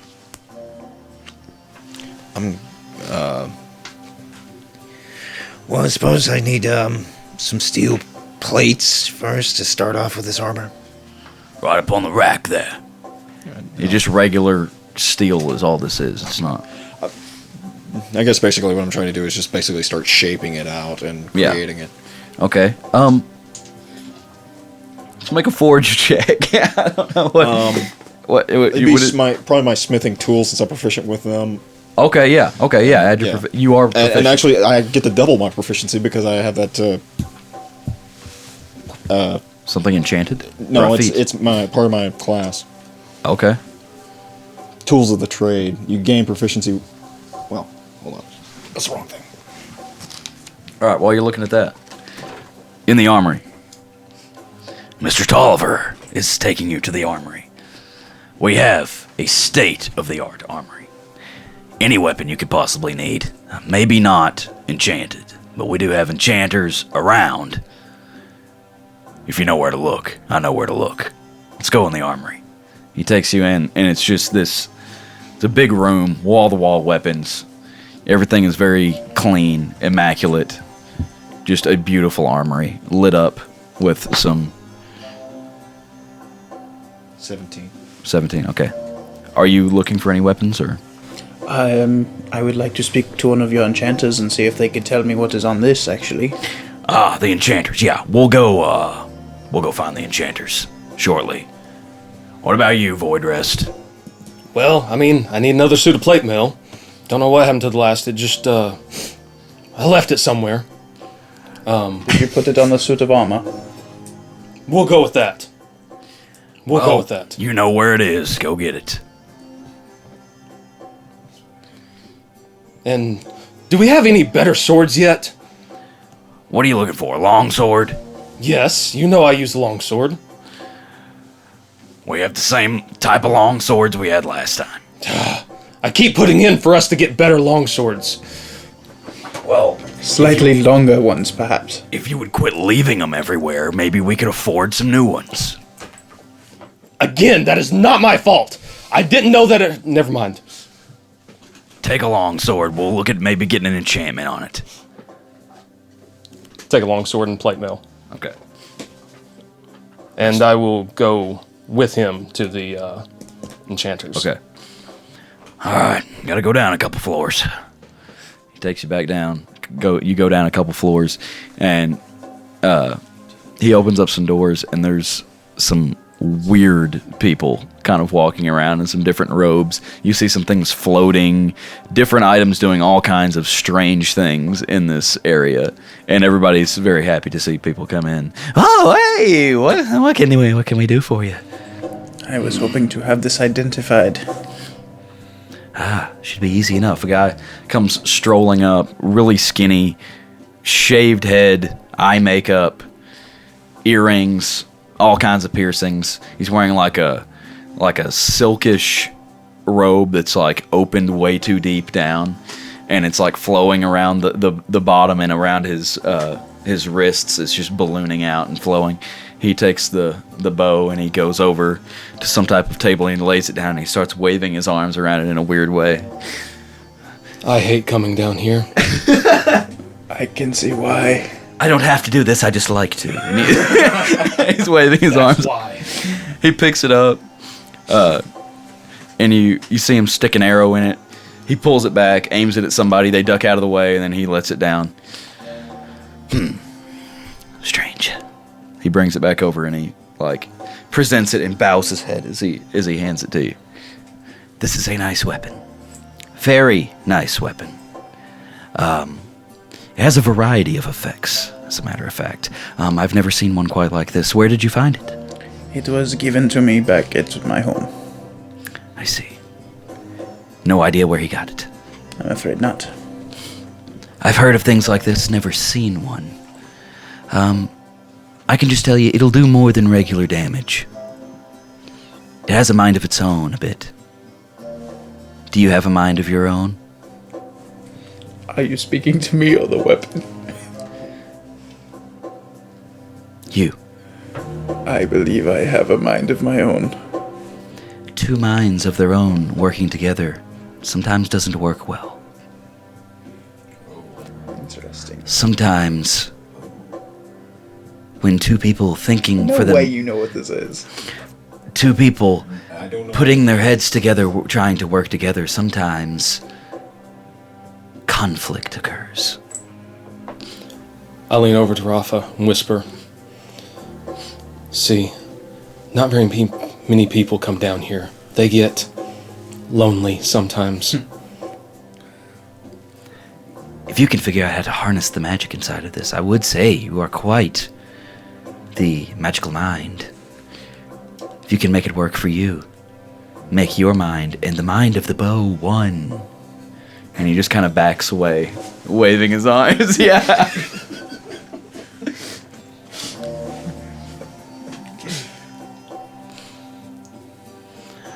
Well, have we seen enough here? Well, Or you want to get enchanted? I lay my sword down on a table, lay the plate mail up on the table, just look at someone standing nearby and say, just do your thing. Same thing as last time. Just do your thing. A woman comes over this time. You know, this takes, a hefty amount of time. Are you going to need these anytime soon? I can make do until you're done. Just do the same thing and leave me alone. Okay. Come back in a couple days. All right, let's get out of here. All right, what's Seeker doing? Okay, how far along have I gotten along with the plate mail with the 17? 17? Yes. Oh, you're doing well.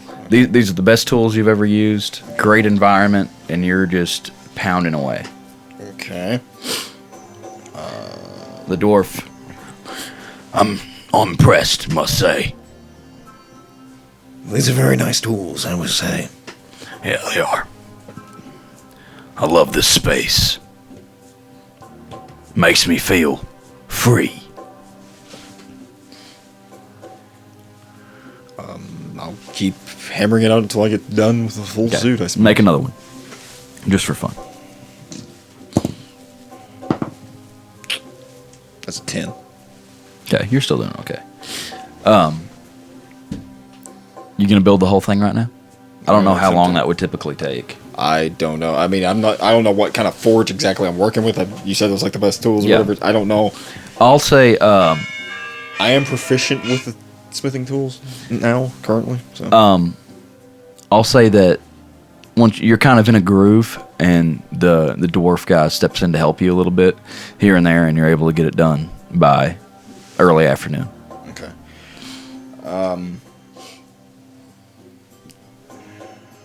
I must say, this may be the best set of armor I've ever created. Or I've ever seen. We created. Not me. Well, thank you for helping me.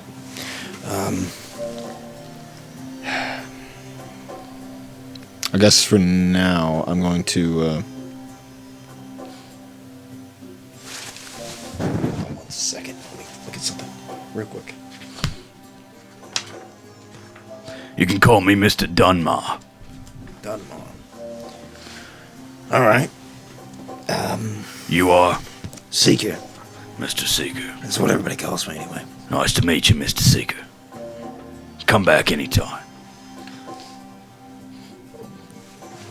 What are you doing right now? I am going to, if I can find it. While he's looking for that, I want to find out if there is a place I can practice shooting this bow. Yeah, do you want to ask Mr. Tolliver? Yes. Okay. Oh yeah, there's plenty of places out back. Shooting range. I would like to visit and see exactly what these two mind businesses are all about. All right then. I'll take you out there. Well, if you don't mind, I'd like to come and watch. Sounds like it may get interesting. Very well could. He pulls a tankard out from who knows where. Already filled. Yeah, yes. Like cartoon hammer space. Yeah. Pulls full tankard. All right, you go out back, and there's a series of targets set up, different ranges. It's kind of a fenced-in area. There's some other people out here shooting bows. I'll just start at a good 150 foot, right at the edge of my range right now. Okay. 150 foot. Okay, that's your range. Okay. At the Just moment, roll if like. we haven't leveled up yet. Oh yeah, did you level up? Technically, I guess this, if you... What else are you doing to yourself in there? Well, right now, currently Seeker's going to take and hammer in like little runes and stuff currently all over the armor. On the armor. Okay. On the armor. And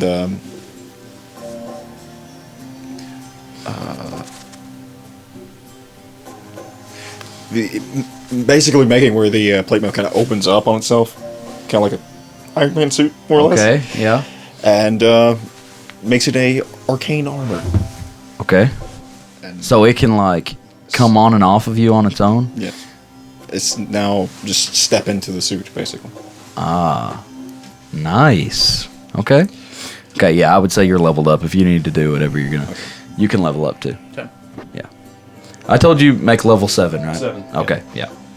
So you're good, right? You already did all your stuff. Okay. So make it just a regular roll for a regular attack. Okay. How many more hours do we have until? I'm gonna say you would be meeting Mr. Tolliver in the lobby in about 2 hours. 24. 24. It's definitely a hit. Roll a d4. 2. 2. As your arrow releases out of the bow, you can tell there's just something else on this. And as it strikes the target, it explodes into flame. And the target just kind of consumes itself and just falls to just a stick. My apologies, I did not know that was going to happen. That was great. Do it again! I lift my tankard to you. I'll take aim at the next one. If I've leveled up, it doesn't matter what range I am. If I'm 600 foot.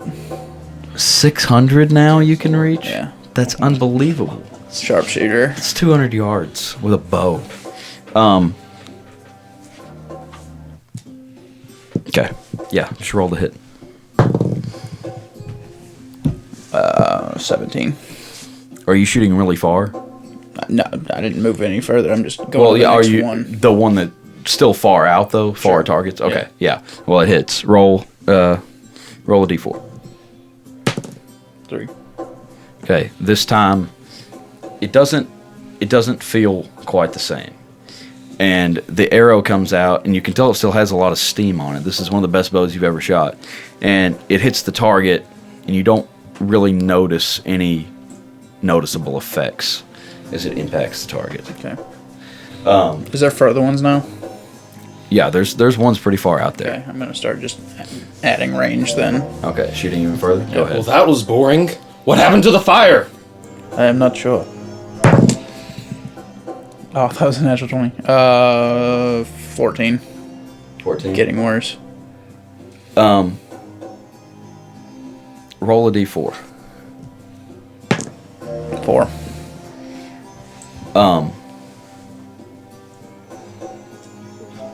Roll damage.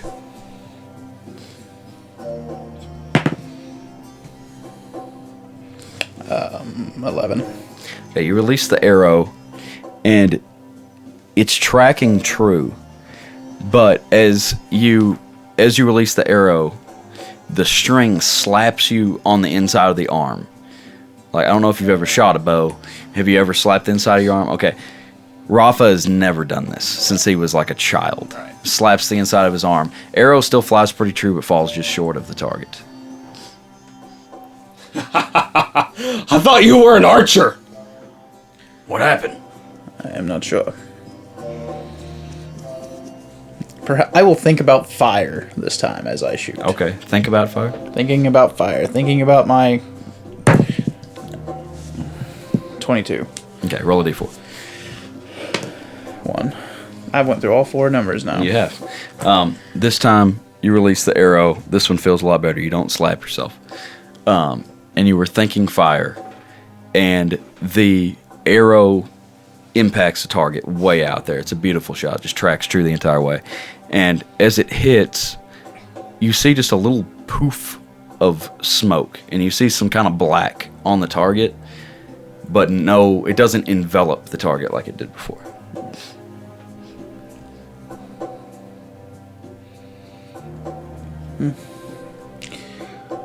Well, gentlemen, I think I will stay here for the duration of our break. If you wish to continue watching me, that is fine. But if you have other business to attend to, I shall be here. Well, I think I'm going to go to the tavern. I'm almost to the bottom of this tankard. And it just appears that you had some beginner's luck on that first shot. That was the only one interesting to watch. Seems that is true. Mr. Tolliver.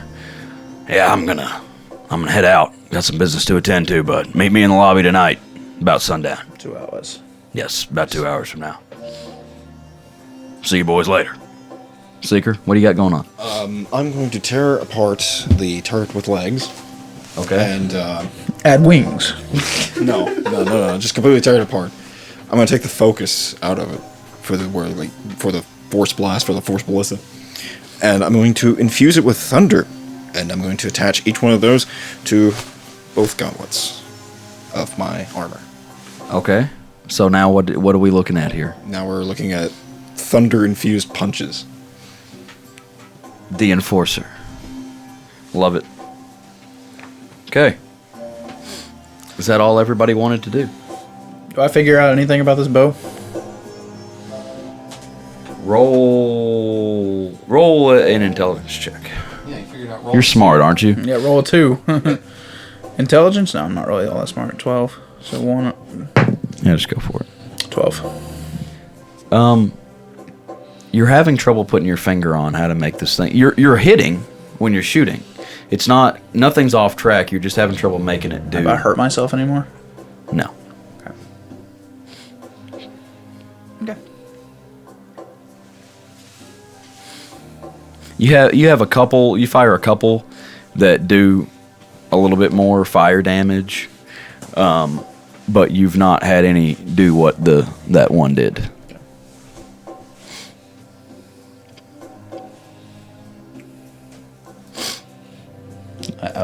I will work out your secrets. Also, I'm going to work on a few alchemical things. I'm not a proficient with alchemy. I don't know how to word that. You've done enough, Tyrell. Well, I'm just trying to build this into this armor because it's part of it. Yeah, so. What do you want to do? So the Guardian armor has You're supposed to build this entire armor in one day? you can activate it and make it magical an action. Okay. One action, so apparently so. I'm letting you. So you get this thing called Defensive Field, and as a bonus action, you can gain temporary hit points equal to your level in this class. replacing any temporary hit points you already have. And you lose these temporary hit points. If you doff the armor, you can use this bonus action a number of times equal to your proficiency bonus and regain all expended uses when you finish a long rest. So you're saying you can restore hit points? No, it's not restore. You just get extra. Okay.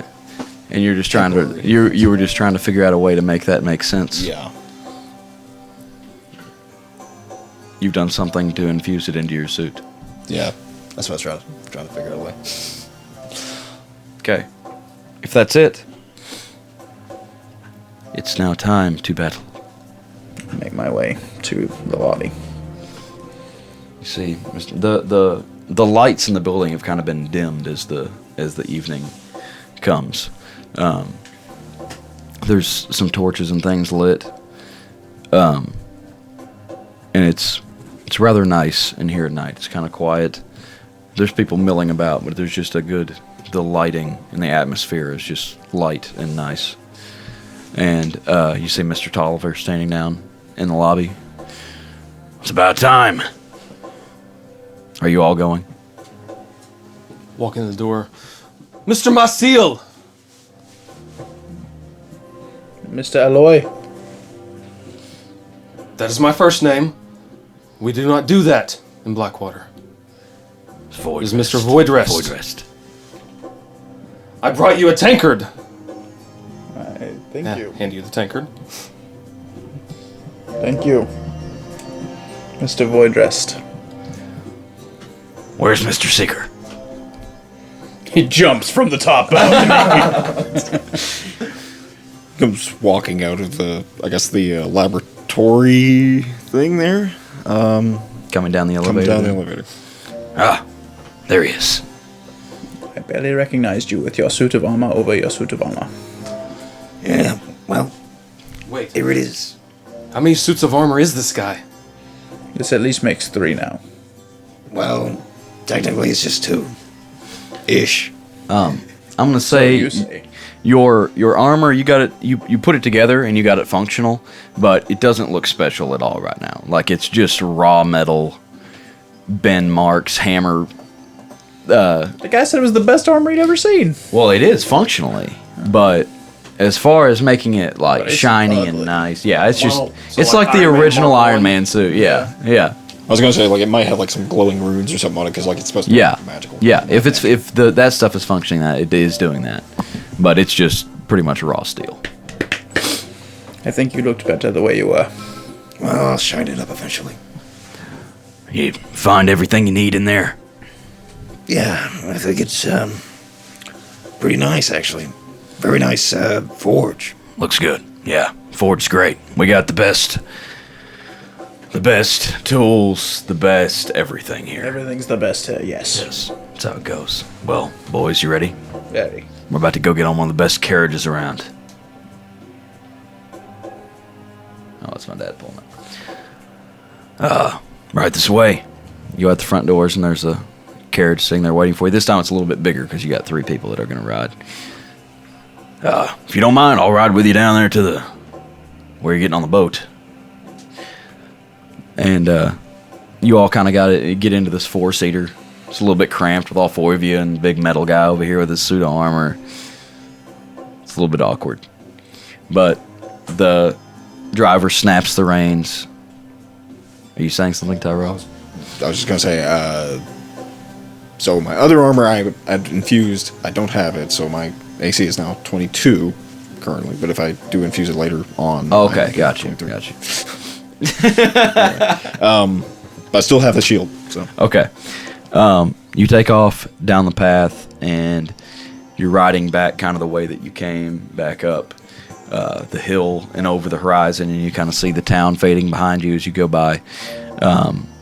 And before you know it, the next thing you see is water not far from you, and you go down, and there's another lone dock sitting there. This time, this is a different area. You went south of the burrows this time, and the carriage pulls up to the dock, and you see once again a driver sitting there with a boat. Didn't come up out of the water this time, but is sitting there with the boat. What was his name? Real Mr. Yule, yeah. I believe Mr. Yule is here to take you to your location. And he'll wait for you till you come back. Back into the water again, I suppose. Mr. Yule, you salty old scallywag. I was hoping to not see you again. Oh, you know, I'm always around. No matter how many times we try to drown you. I know, I keep coming back. Well, where are we headed tonight, boys? We're headed to Cape Wood tonight. Ah, yes, the museum. Shall we? We shall. Waiting on you. Alright, we take off, and you head across the water. It's not very far to Cape Wood.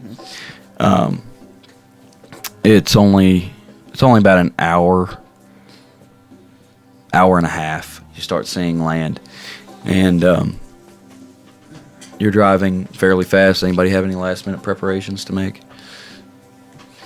Well, you guys know how to get to the museum. I have never been. Never been to. Have not been to Cape Wood yet. Is Cape Wood like in all this area here? Is this like an island off to itself, or is this more like mainland? It's part of the isle. This is all like an island system. Okay. Like Hawaii. Okay. So that is a piece of another island. Okay. Well, best I understand it, as soon as we park at our secluded dock, you go up over the hill, head into town. It's a large, whitewashed-looking building. It should be pretty easy to find. It's not a huge town. All right. Shall we? He pulls up to the dock, and you get out. So, Mr. Yule, before we leave, have you been to Cape Wood before? I've dropped people off many times. So you wouldn't know if there's a good tavern in town?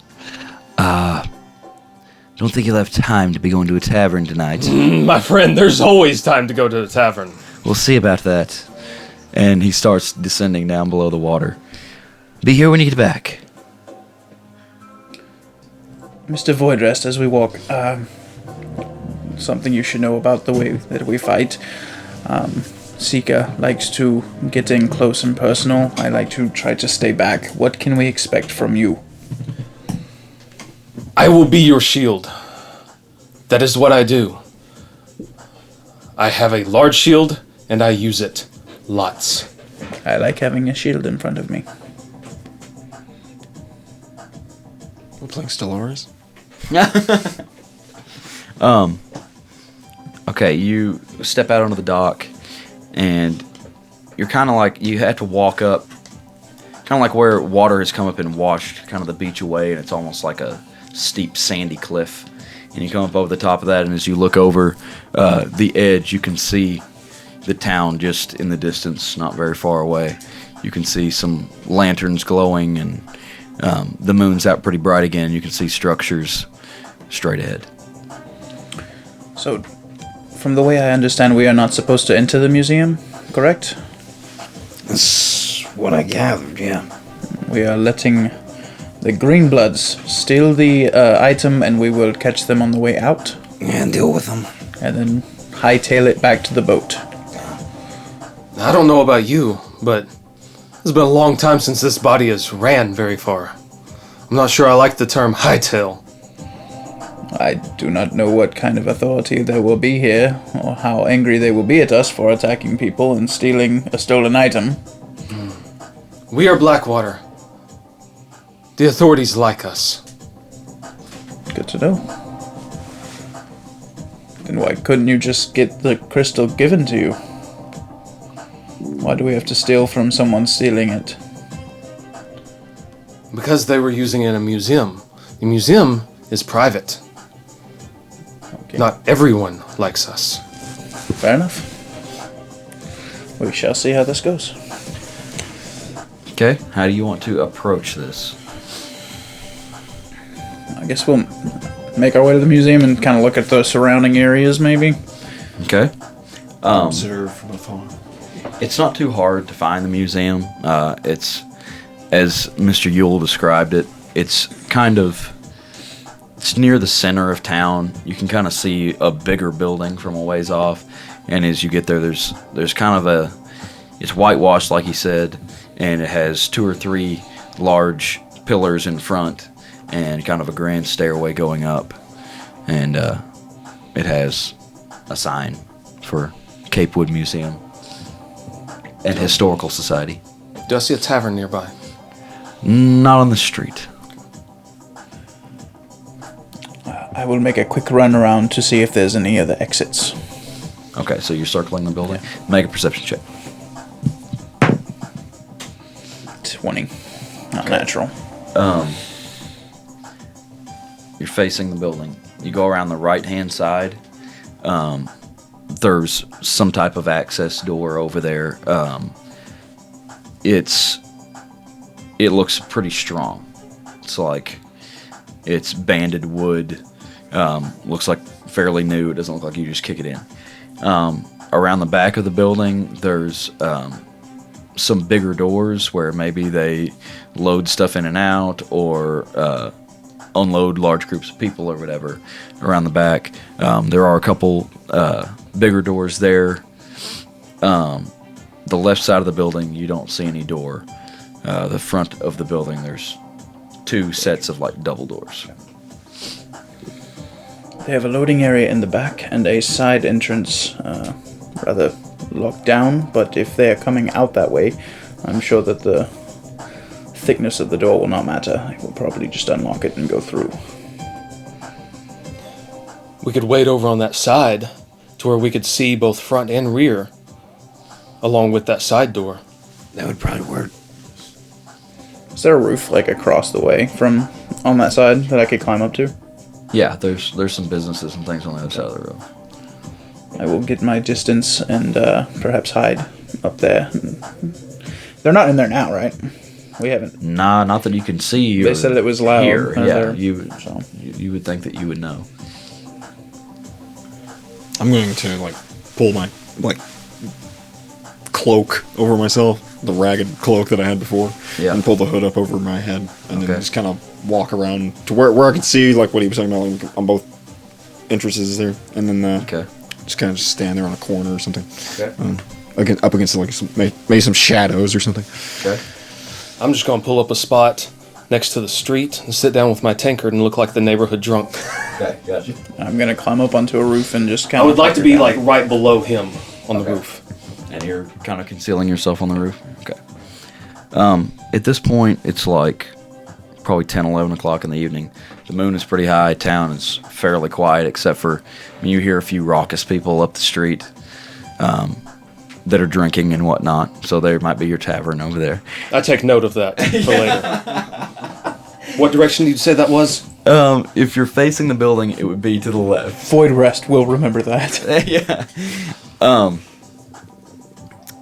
And you sit there until you feel like way too long. It's been a couple hours probably. Town has gotten pretty quiet. Make perception checks. What side of the building are you on? The one, what he was talking about, where you could see both, what was it, loading bay and the entrance? Okay, so the right side of the building. Yeah. Okay.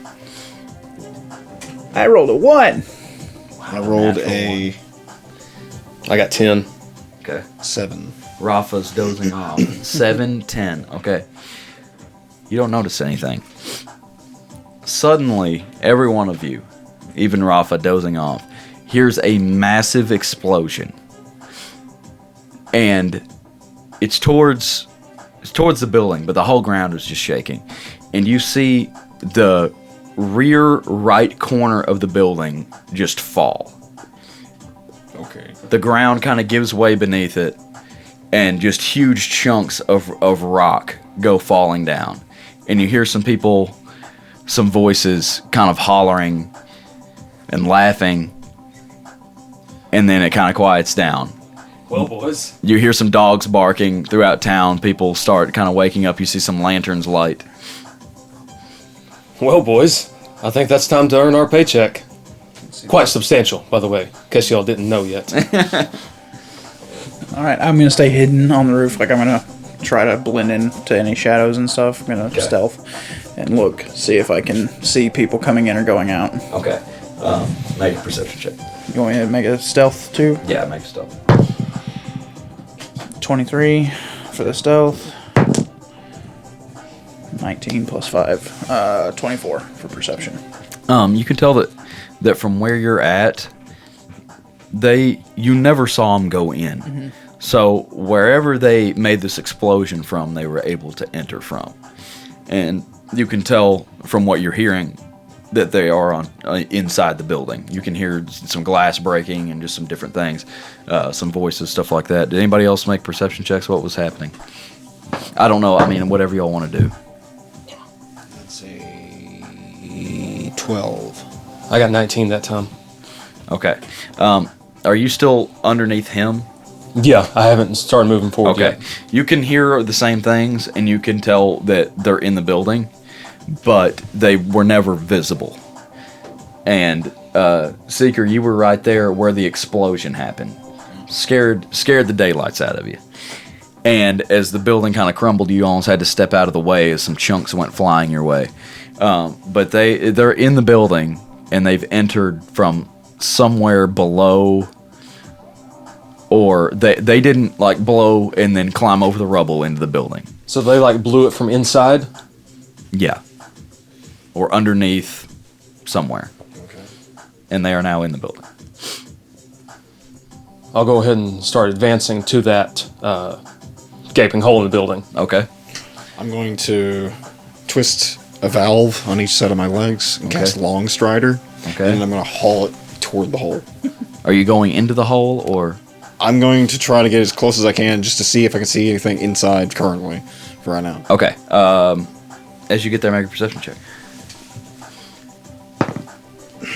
Man, my rolls. Now I'm going up there too. Can I roll Okay, perception? yeah, make a perception check. Are you going in, or are you just looking in? I just want to go up to the edge Okay. of the hole and look in. Yeah. 12. 20. Oh. Natural? No. Okay.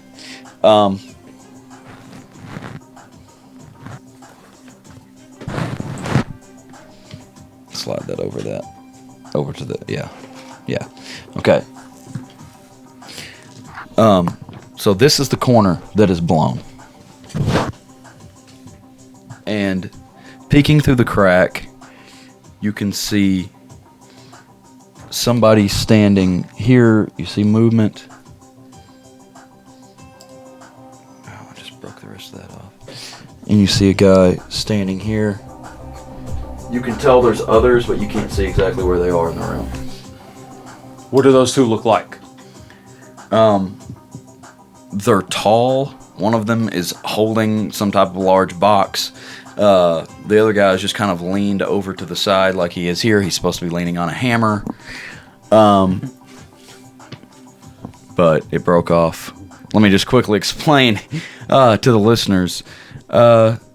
These minis from Tiger Skull RPG, I had them all sitting on a stool back behind my chair here. And as I was crawling under our D&D table in my tiny bedroom here, I bumped my chair, which in turn bumped the stool, knocked a laptop off, and drug off all of the miniatures with it, and just knocked them into shambles. So we have some one-legged guys and some no-armed guys. And they still look amazing. Because they're Tiger Skull RPG. Those do have a lot of detail on them. Yeah, they do. Yeah, they're great. I didn't get a chance to paint them, but anyway, they're tall, kind of bulging creatures. Creatures? They're humanoid, but they're not quite. They don't look human, and they're just kind of they're just making all kinds of noise, laughing, jostling each other around. And you can tell that they're kind of watching somebody working somewhere right there in front of them. You can't see anybody else. I duck back below the edge of the wall that is blown out and whisper to Seeker, I think we should wait and see where they go. They don't seem to be moving anywhere yet.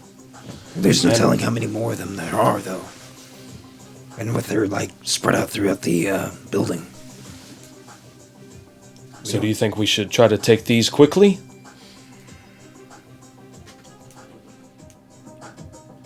That was not our instructions. Are you there now? I'm above, like right above him. And where was your archer friend? Wasn't he around here somewhere? I believe he's up above us somewhere. Archers, you can never trust them. Let's just hold off for now. Holding off. Yeah. Wait and see what they do. Rafa, are you doing anything? I've got a arrow pulled ready. Okay.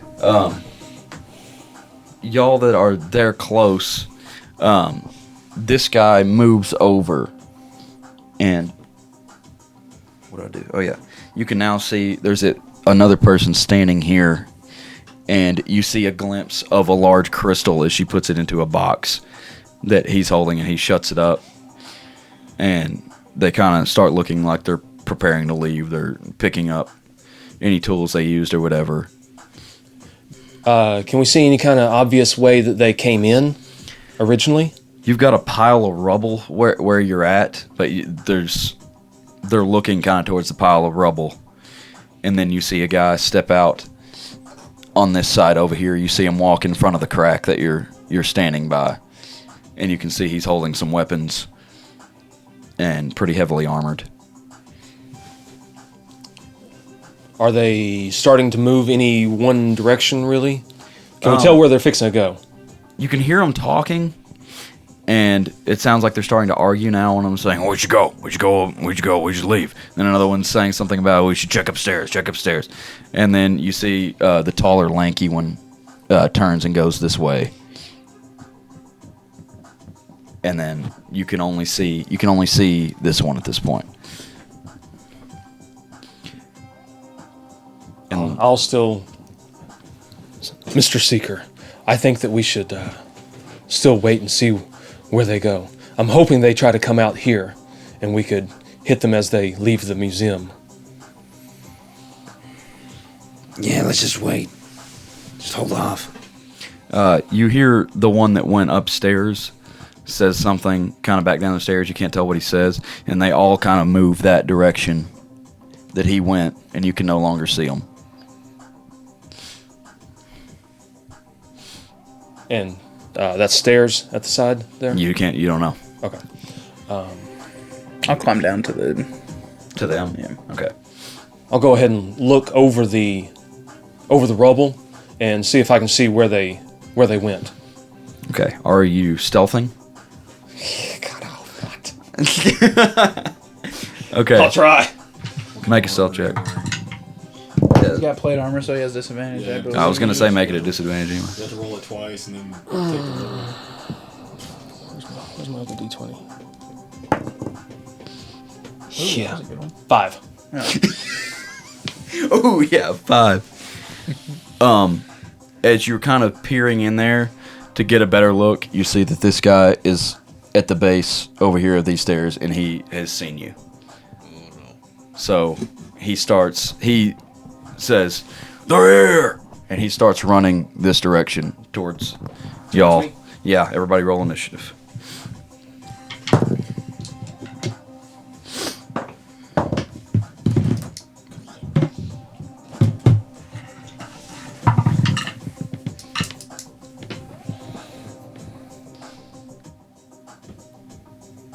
So evidently y'all are just going to get started without me on this one.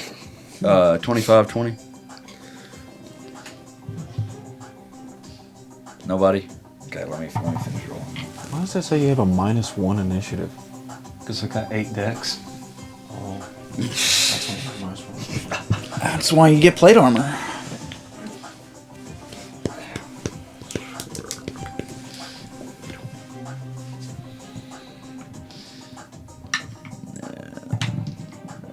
Okay, that makes sense.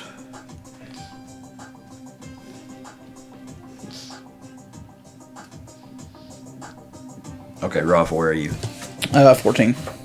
14. 2. 13. Okay.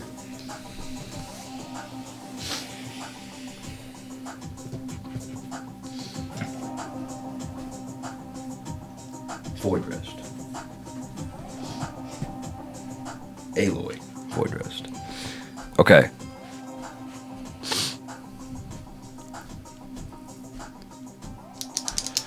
Okay, you're able to hear them kind of coming back from this area, and you see this one cross over here. It's Rafa's turn. Okay. So I said I jumped down, right? Yeah, you got down. We're like down here. Yeah, you were with them. Y'all are technically like right here. Okay. Let me get rings. Can I see?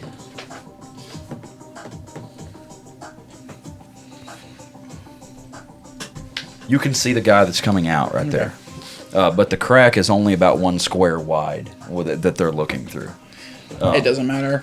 Half cover, 3/4 cover doesn't affect me anymore since I have sharpshooter. Okay, Does he that's know fine. I'm I there? was just saying in case so you could see. Okay. No, I don't. I wouldn't think he had seen. Okay, so I have advantage. Sure. Okay, so I'm gonna sharpshooter then. This is Seeker, the Sentinel. 22 hit. Yes.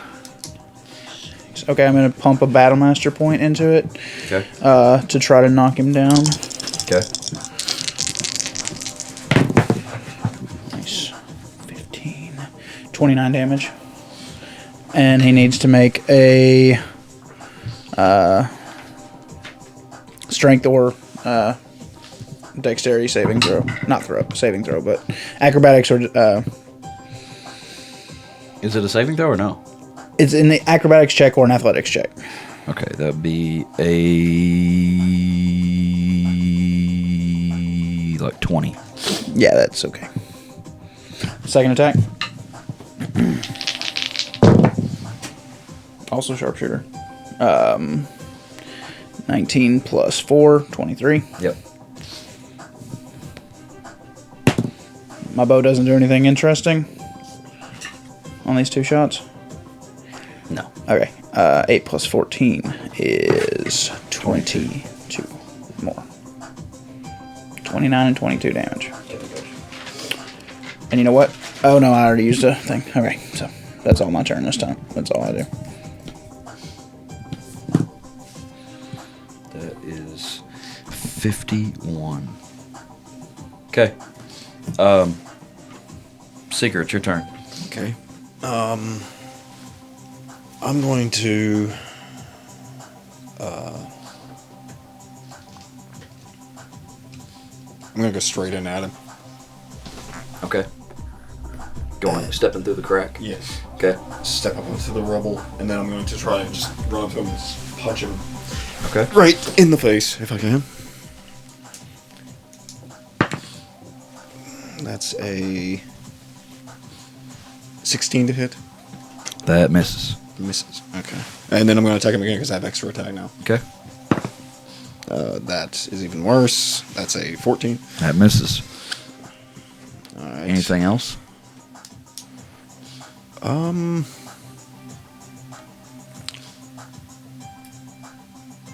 Bonus action, I'm going to use that defensive thing to give myself 7 temporary hit points. 7 temporary. Okay. Yep. So just keep track with that yourself. Okay. And that's your turn? That is my turn. Okay, now it is his turn. And he's going to make some slashes at you.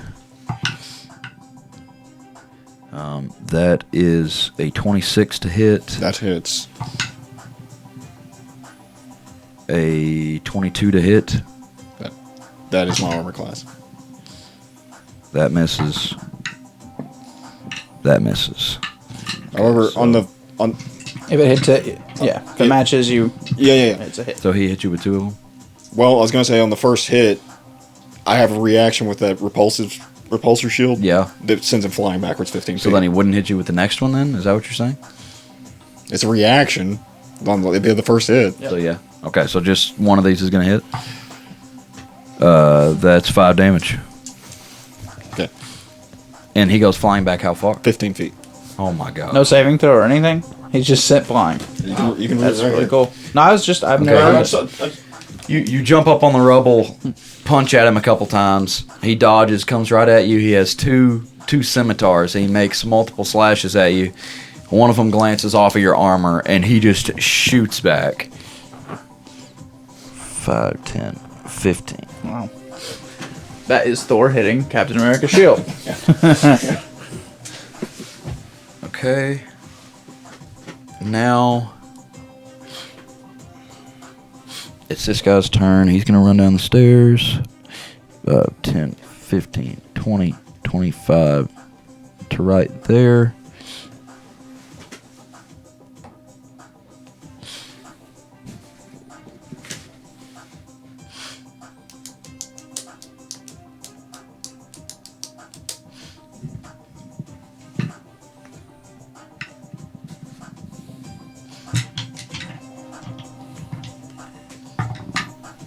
I need... Oh, wow. 1. Well, that'd be 3. Okay, y'all two make dexterity saving throws.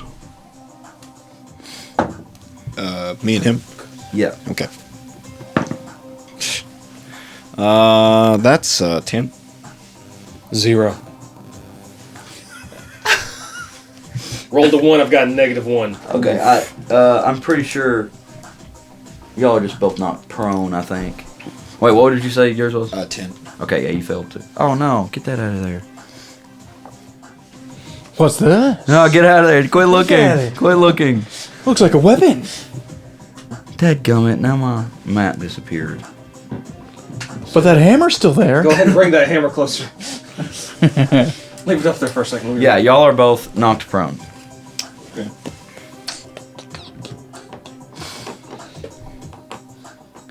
And then Seeker, he's gonna try to hit you with his he takes this massive hammer, and I think I know the hammer. you do. No, I just saw it. He strikes the ground with it right in front of you, and it just explodes out this ripple effect through the rubble that's there, and it sends y'all flying onto your backs. And he's gonna try to hit Seeker. Oh, that was almost a natural 20. 21 to hit, misses. Yeah, that misses. Okay. He swings at you with his hammer. Yeah, it does hit your new plate armor. And just glances off. Sparks fly. Okay, now we are to this guy over here. He is going to just run back here and cower behind this table. You might see him in the background. You know there's a fourth party back there. And that takes us to Void Rest, finally. First of all, get back up. Okay, And- that's half your movement. I will go to the person that hit Seeker and flew back. Okay. Oh, well, you'd have to pass the one that just swung the hammer. Attack of opportunity. I don't... Nah, I think it's close enough. He wouldn't actually. Yeah, get hit by it, but he's putting himself right in the middle of the other. You're two. entering his area, but you're not exiting it. So You're in all three of theirs area. Oh, but he's down, right? He's knocked back or No, down? it's just knocked back. Okay. It doesn't knock him prone. actually, the scimitar guy is on that space. So no, you are going to have to go 5 more, which means it is going to be an attack of opportunity. Okay, I'll take it. So he just kind of swung his hammer. Ron knows how to play. He swung the hammer. Podcasts. He swung the hammer at Seeker, and it glanced off and hit the ground. You seize the opportunity to run by, and as he drags it up out of the rubble, he tries to hit you as you go by, and he's going to miss with a 12. Yeah. You hear just this massive hammer just whoosh by your ear as you run through there. And are you attacking the other guy? Absolutely. Okay, go ahead. Good lord. 5 plus. Does an 11 hit? An 11 does not hit. Well, take another swing. How about a 20? A 20 does hit. Okay. And it will also be a Divine Smite. Yes. That's what I'm talking about. Nice. All right. What is it? Guys, I've been wanting, that's the reason I built a Paladin. I wanted to smite things. So is it a longsword that you have? Yes. Is that a Just D8? standard, it's 1d8 plus 3. Okay, so do that and then do the smite. Smite always works, doesn't it? Yes, that's a D8. Yep. And you decide anytime you want to use it. Okay. Especially nasty when you get an Do you have to natural 20. use spell slots for it? He uses Okay. spell slots. Yeah, it burns a spell slot. Okay. 3. That's 6 from the longsword, and just using one first level spell slot, So it's 1d8 radiant. 8 for smite. 8, and what was the first one? 3 for longsword. So total of 11. Okay. Seeker, you see kind of a brilliant light as he smacks into the dude that you knocked back with your weird thing. And, okay, that brings us back around to the one that's been standing in the distance back there. And Voidrest has just wandered up unsuspectingly into her territory. You kind of saw her out of the corner of your eye. It's a woman, the woman that was described by Lady Vandrith as being their leader. And she's wearing kind of a... Well, I could just show you a picture because that's what Tiger Skull RPG does. And just saying, I forgot to mention this earlier, and I'll probably forget it repeatedly, so I'm going to tell y'all now, so hopefully someone else remembers. I have Aura of Protection, so we should have had a +3 to that deck save. Oh. Everyone within 10 feet of me gets a +3 I see. Okay. to any saving throw. Yeah, keep that in mind. I have something as well. I just remembered. As an artificer, I can add as like to an ability check or a. Here she is.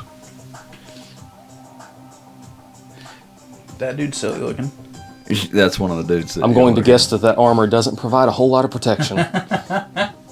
So you see a long, athletic-looking woman wearing some type of headdress, some gauntlets, long cape. Her hair is flowing down her back. She has on kind of some leather bracers and stuff around her legs and coming off of her boots, and she's wearing kind of a, like, what would you call that? Like a one-piece leather bikini-looking thing.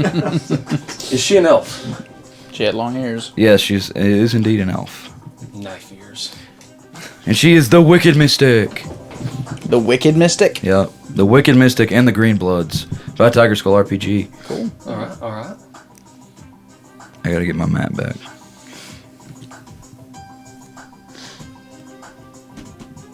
My bad.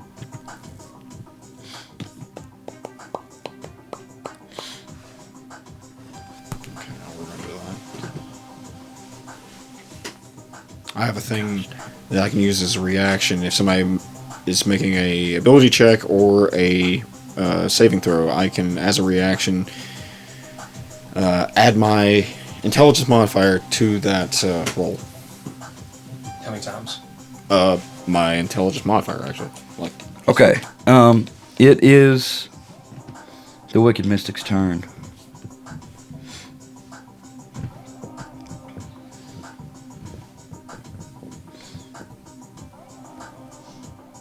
Quit. I need to print these out.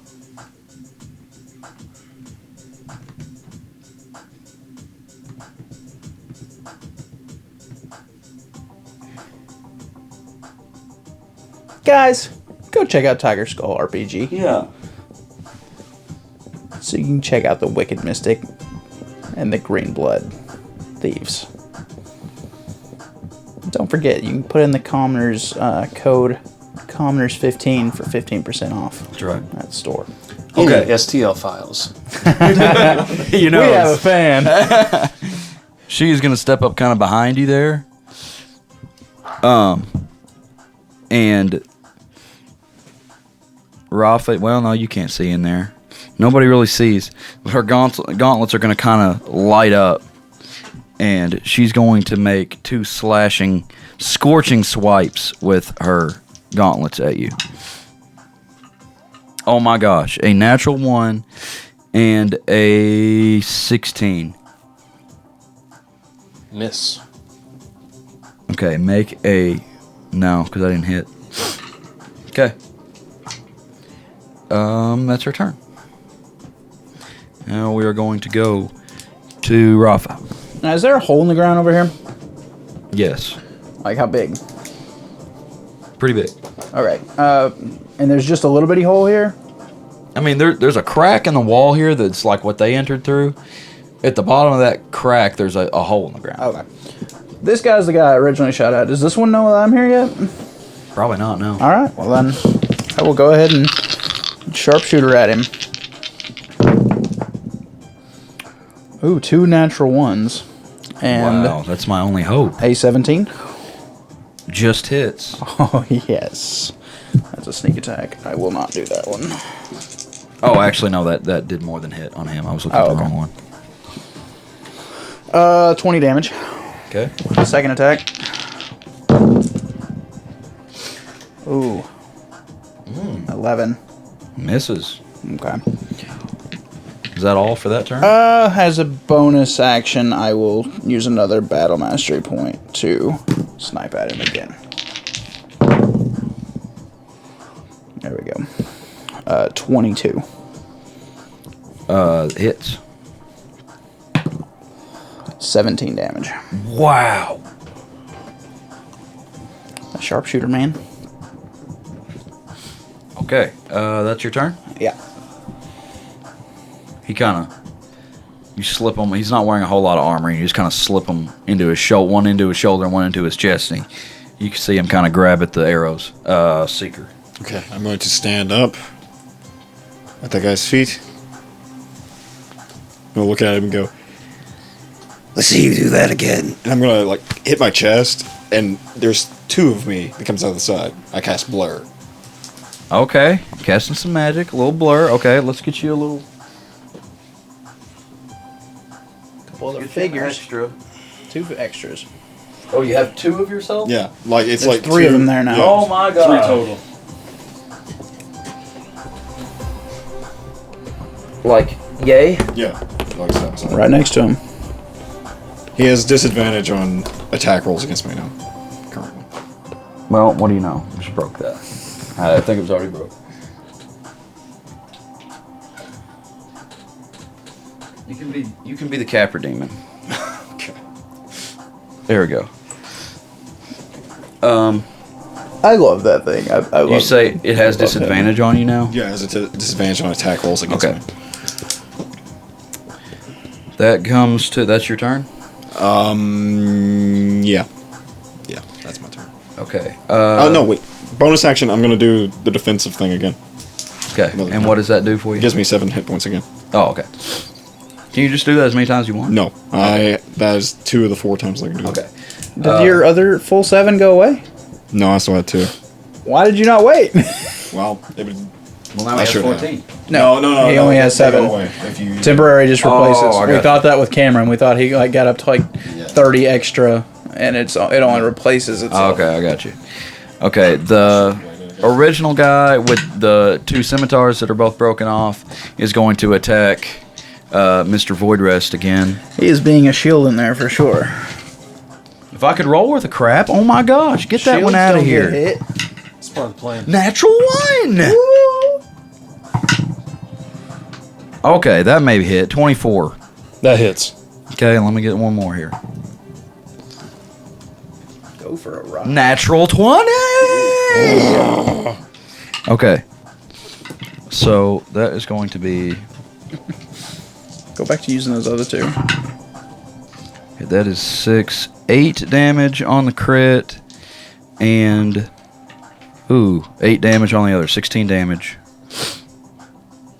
As he slashes at you with your scimitar, slips one through the armor.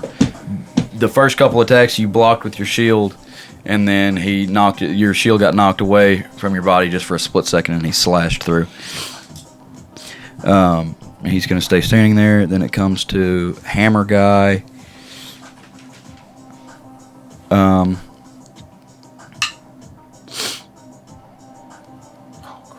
He's just going to swing at you with disadvantage, I guess. Me. Yeah, 19 to hit. Oh, that's a disadvantage. Yeah, that misses.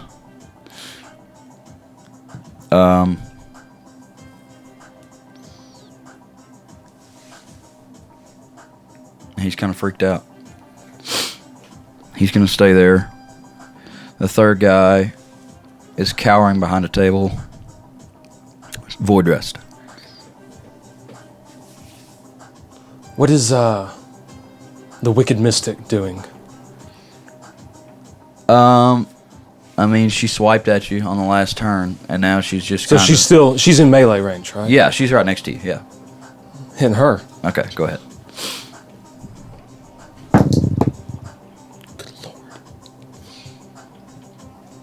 First time I've ever used these dice. I don't think I like them. I don't think I like these dice at all. Does a 12 hit?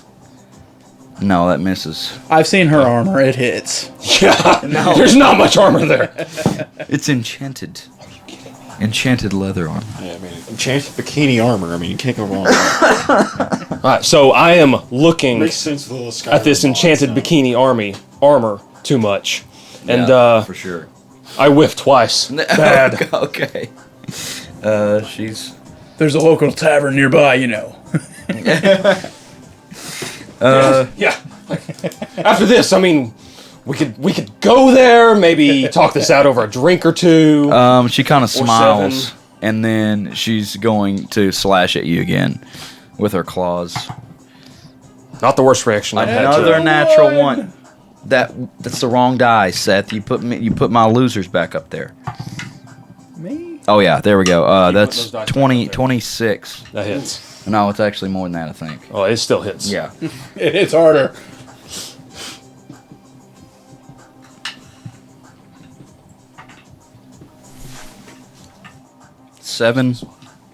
Seven damage, and then make a Constitution saving throw.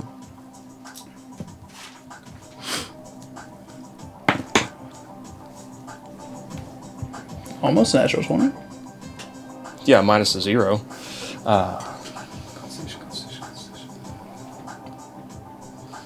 Four. Oh wow. Okay. Yeah. She's Wait. 7. as you're kind of trying to talk to her, flirt with her, she kind of smiles. She slashes at you, and her gauntlets light up, and it catches. Do you have a beard? I do. Yes. She slashes across and catches a piece of your beard, and your beard lights up on fire. Oh, my dwarven braid! I'm going to have to go back to Iron Deep to get that redone.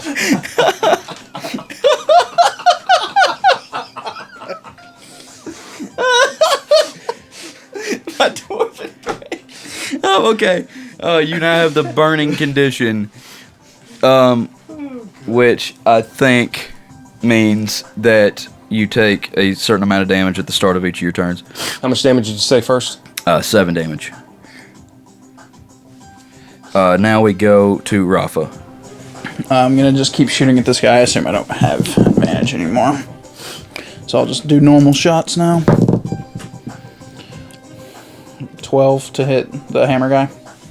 Misses. 20 to hit it, not natural. That definitely hits. He is within melee range, so this is still a sneak attack. So that is 14 damage. 14 damage. Yeah. You stick him this time kind of right in the throat, and he's looking rough. Okay.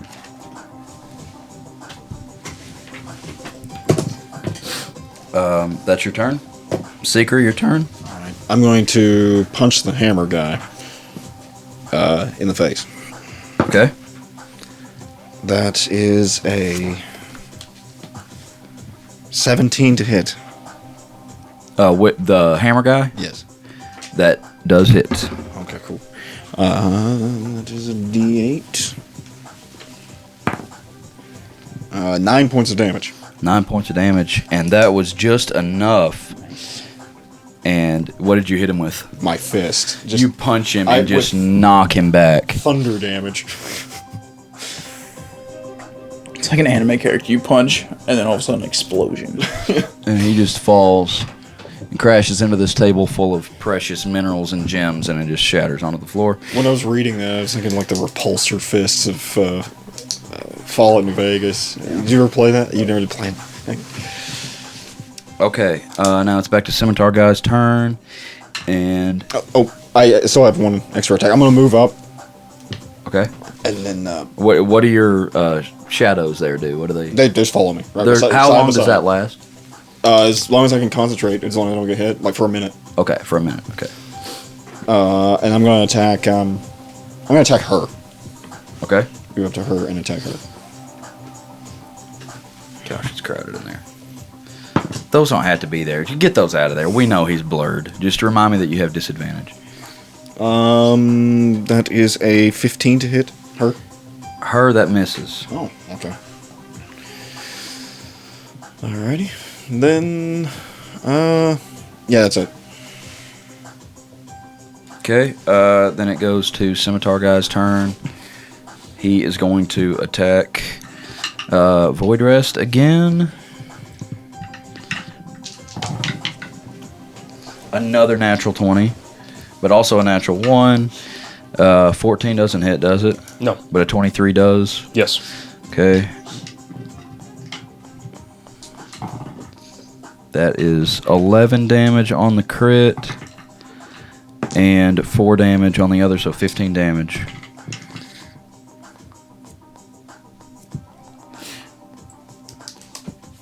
And that is his turn. Hammer Guy's out. Third guy's cowering behind a table. He's actually going to back up. Huh? Oh, there's supposed to be a Out door of the there. room? I'm sorry, there's a door. There was supposed to be a door there. Okay. Yeah, he comes this way. Rafa, you cannot see this for sure. And he backs out a door. Void Rest. You're going to take.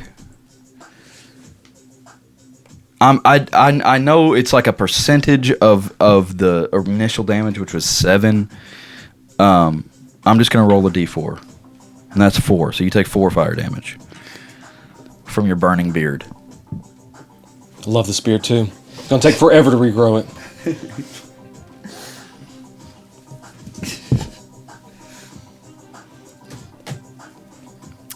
It's your turn. Oh, okay.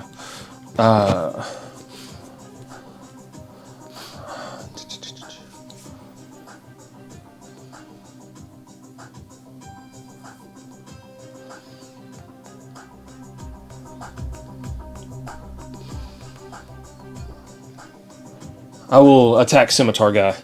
Okay.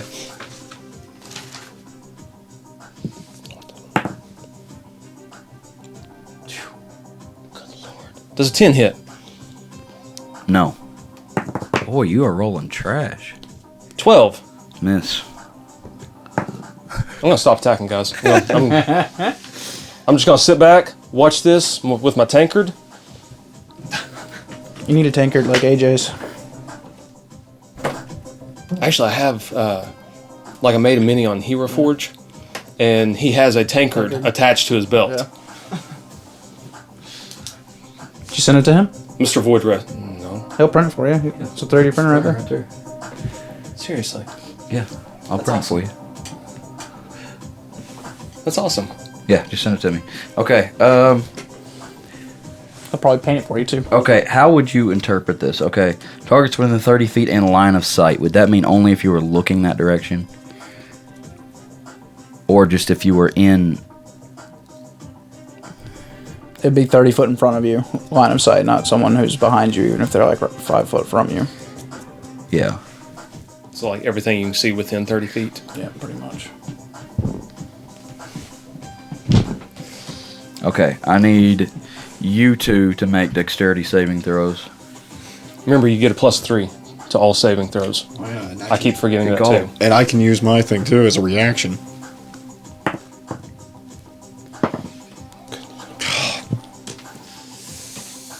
That's not good. 10. 6.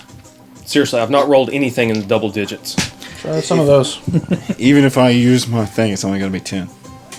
Okay, all of a sudden there is just a brilliant, blinding light in the room, and as the Wicked Mystic just incinerates in front of your eyes, Seeker, and she disappears. You're both blind for 3 turns, and she, Rafa, is going to appear out here. You can now see her.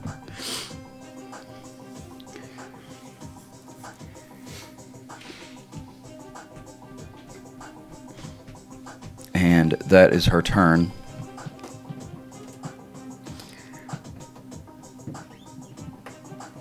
Okay.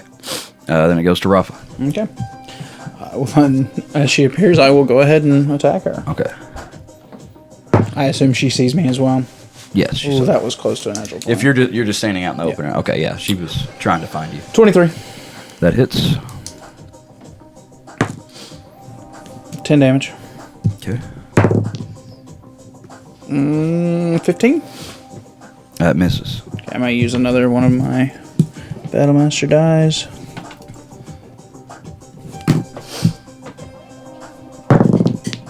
Natural 1.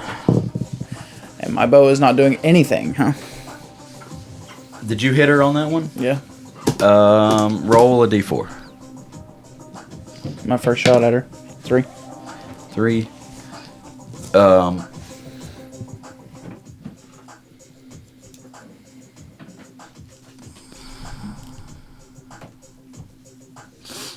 Roll a d8. I forgot about your bow. 6. As your arrow impacts, you see just a little bit of a flash of an explosion. And she takes a little bit of damage. But she was coming back in a flaming form. Right, So so it probably didn't do much to her. yeah. Not the correct weapon. Think of water. Yeah, yeah.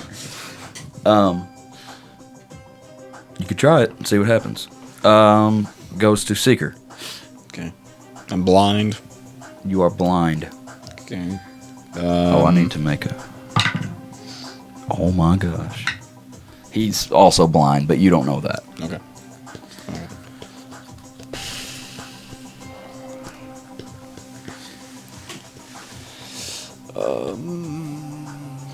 If you go blind, you need to make a Constitution saving throw to keep your spell thing up.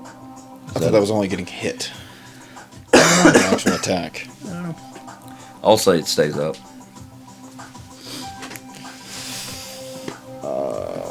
Most of the time it's only damage, so he'd only have to get higher than a 10 to pass it since there was no damage done to it. Right. If you wanted to make him roll for it.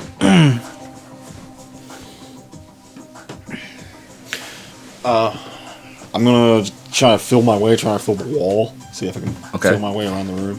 Yeah. I mean, you can touch this wall easy enough. Do you want to move anywhere? I'm just gonna fill my way down that way. How far? As far as my movement will let me, which is 30 feet. So. Yeah. Blindly walking around. Okay, Scimitar guy's turn.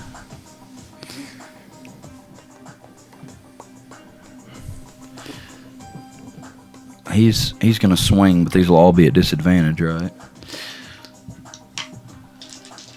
I'll just do them one at a time. I was going to say. Okay, it's not gonna get worse than a 3.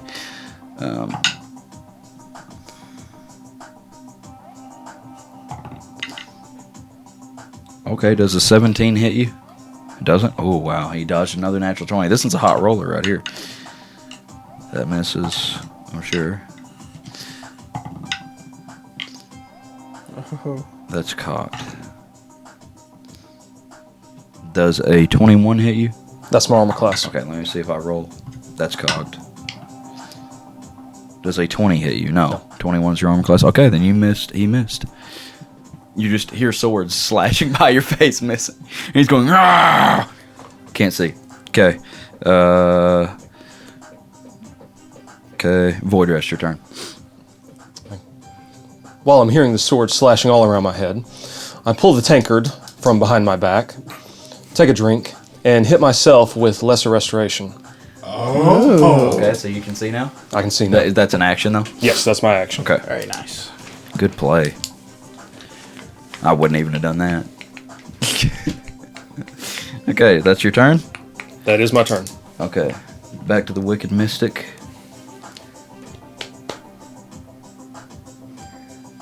Rafa, you watch as she holds her hands out in front of her and she just kind of forms just energy in between her gloves, her gauntlets.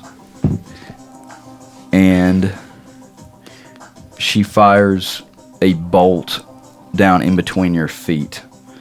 Make a saving throw, dexterity saving throw. Gosh, 11. That fails.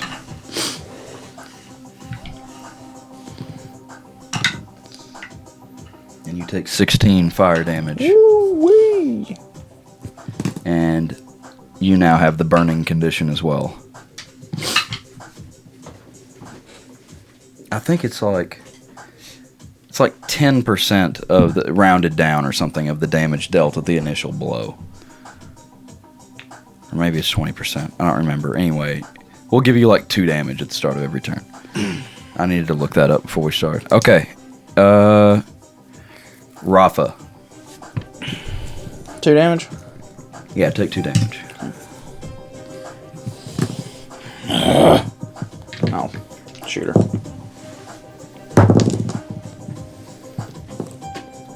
Uh, 21. That hits. 15. Miss. I'll use my last battle master die. 19. That hits. So 2 hit, right? Yep. Does the bow do anything? Roll damage first. 10. 18 damage for the 2 hits. Okay. Do you think anything while you're shooting? I'm pretty angry. I went, ah! Roll a d4. 3. Nothing happens. Okay. Seeker. Can't see. Still feeling my way. I'm gonna keep moving down the same way I was going before. Okay, so you're about to, you hit the corner. What do you do then? I'm gonna feel my way around Okay. this way. Let's keep walking around until I Okay. find something or somebody. Okay, that's 2 rounds. Scimitar guy, he's still blind. He's gonna try to move. He's gonna try to go towards the hole. So make an attack of opportunity. Finally, some There double you go. digits. It's 25. That hits. It's D8.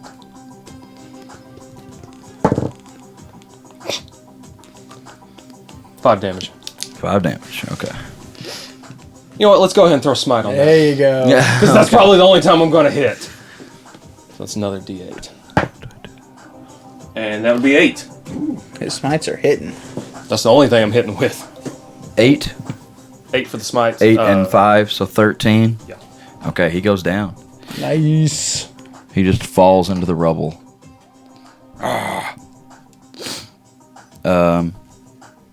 That's your turn? That was attack of opportunity. Oh, yeah, okay. So it was his turn. He's dead. Okay, Void Rest, it's your turn now.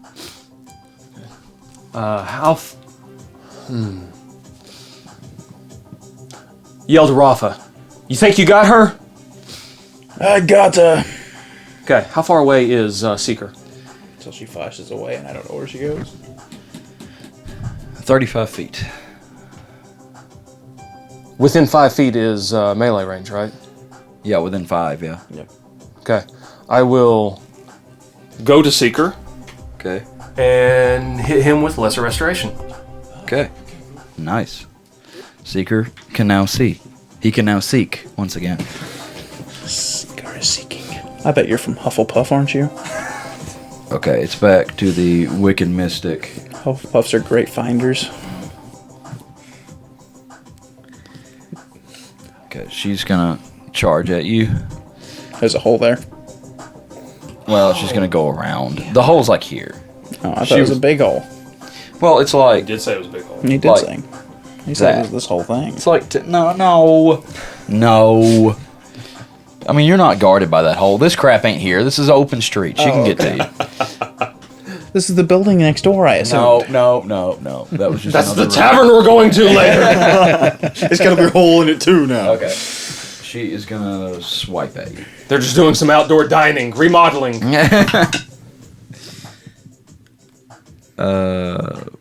15, Misses. 12. Misses.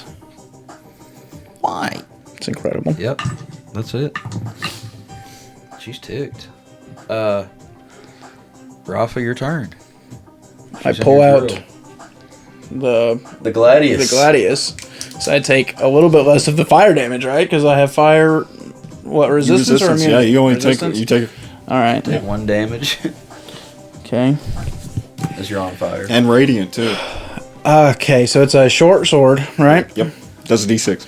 And that short swords can be used with dexterity, so that works. So it's still +9 to hit. So 24 for the first swing, 17 for the second swing. Both hit. Okay. 2d6. Oh no! 6 plus. So 14 damage with 2 swings. Nice. Not even a sword guy. Okay. That takes it to Seeker, who can now see. Thank you. No problem. I'm gonna turn around Can't hit anything. and look. Do I see anything? No.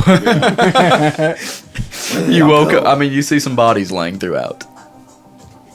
Rafa's got the lady outside. Other guy disappeared through the door behind you.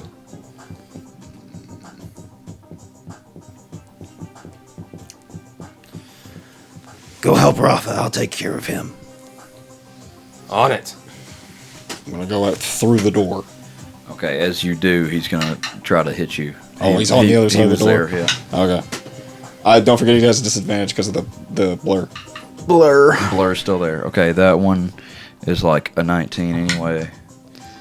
That's like a 20. So the 19 doesn't hit, does it? Okay. Then he misses. You just see a guy, he's holding a chest, monkey on his shoulder, and he has a dagger going swinging at you. Okay, which takes it What was he to doing? Was it my action to like open the door or? no, it's a doorway. Okay. It's not Can really I a door. punch? Yeah, it's your turn right Punch the monkey! Monkey.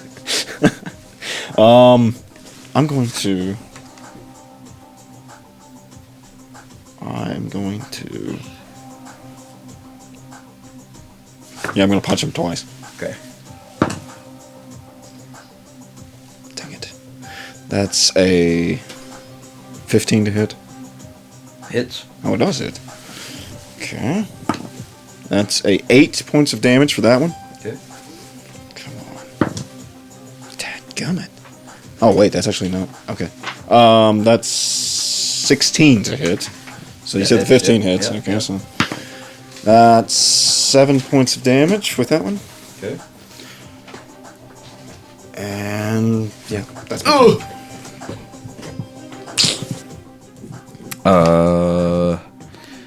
Okay, then it's his turn. He's going. Okay, you're right here. Yeah. Oh crap. He's gonna try to run into that room over there. How far? Just 30 feet. There. Yeah, that's good. He's kind of waddling, and he's holding a big chest, and the monkey's on his shoulder. Attack of opportunity for you, yeah. Oh, okay. It's a 9, 7. That's 16. That hits.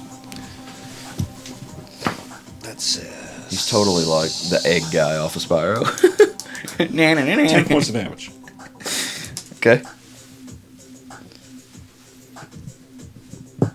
You punched him. In the back. Punched him right in the back. Also, he has disadvantage until the end of my next turn to hit anybody else because of the punches. Gotcha. Okay. Including you, or No, Is that everybody? Is that no one everybody?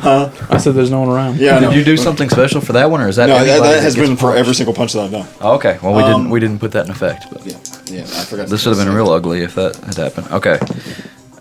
Void rest your turn. Can I see the woman?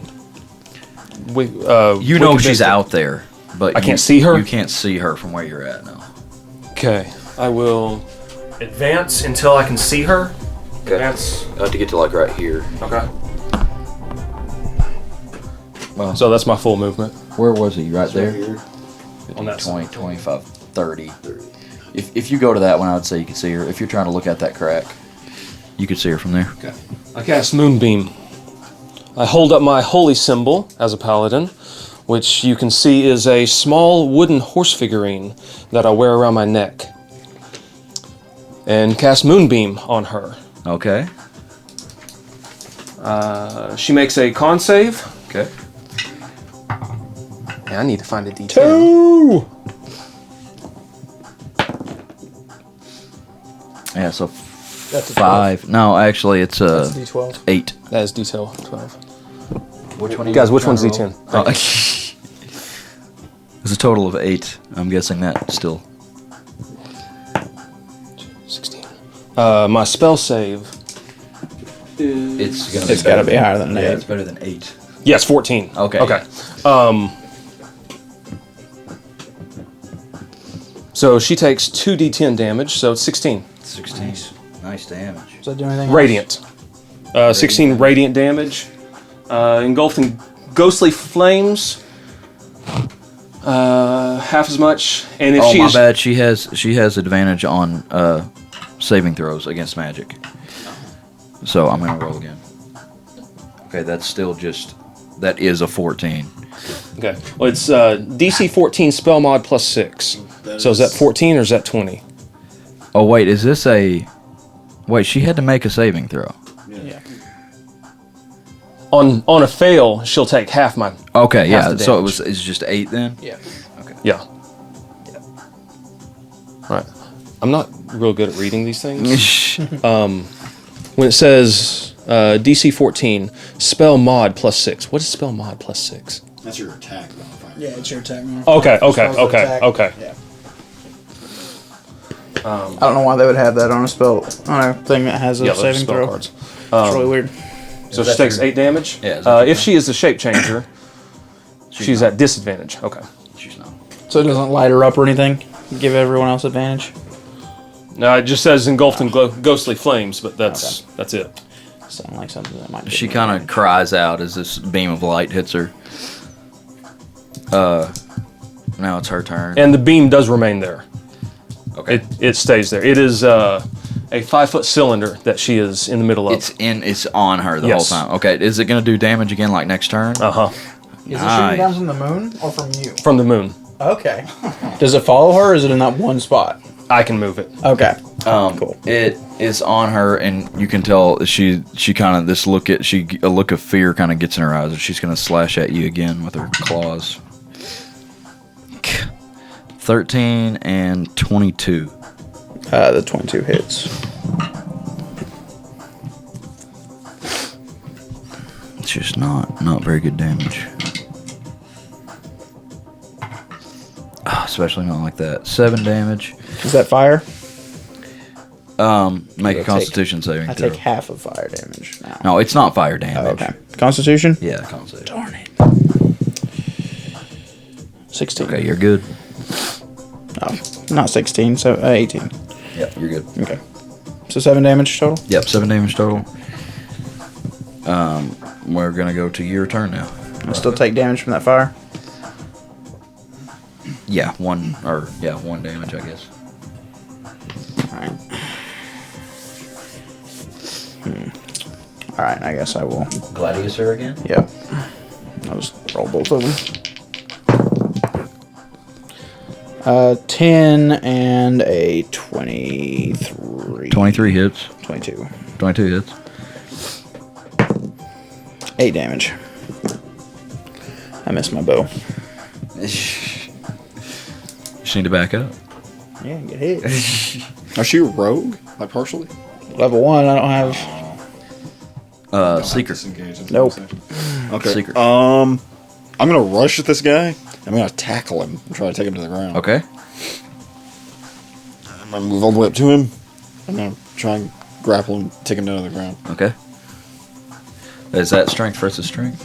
I never can remember. Yes, I think it. You can roll either strength or acrobatics or athletics, whichever you want. Well, either way, it ain't gonna be good. 14. 9. Okay. I tackle him to the ground. All right. You take him down. He's kind of, and the monkey jumps off of his head. Okay. Guys, I think we need to worry about the monkey. It's the mastermind. What was your initiative? Really bad, like 4? 2. 2? Okay. The monkey's gonna jump off his shoulder and jump on top of Seeker's head. Oh, the monkey is in the battle. Can we adopt the monkey? Oh man, like 7s to hit. No. Okay, then we go, but it's on your head, and just clawing at your headgear. It goes to Void. No, it doesn't. It's dude on the ground. He's gonna try to stab you with a dagger. Does he have? He has disadvantage because you punched him. That's killing me. Miss. He's panicking. That goes to Void Rest then. Is Wicked Mystic still standing in the moonbeam, or did she move? Nope, she's still in it. She takes More damage. Con save again. Okay. With advantage. Yeah. Same. 20. She got 20. Yeah. And then she takes Saves. half this, which Yeah. she'll take 10 damage. Oh wow, still 10. Nice. I can't believe she didn't move. And I will go ahead and get up there, You coming out? No, yeah, you Okay. can make it. Yep. and I will try to attack her twice. Okay. Void Rest comes leaping across the hole in the ground. That's a 20, and That hits.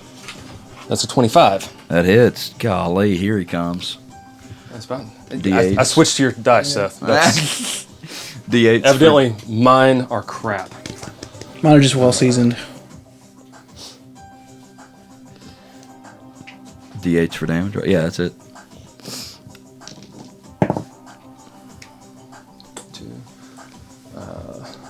5 damage on first slice.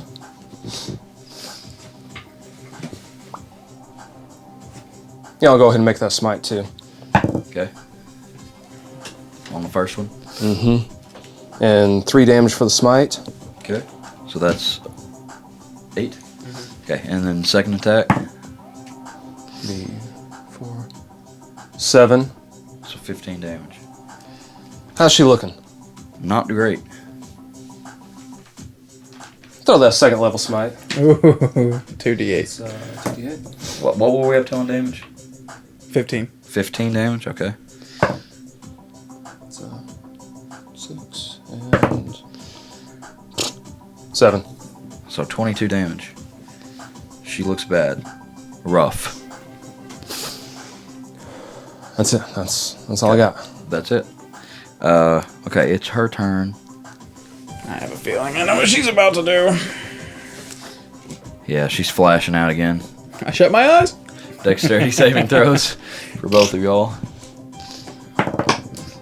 Come on. 16. Remember your +3. Oh, 19. 19 saves. 14. 14 saves. Nice.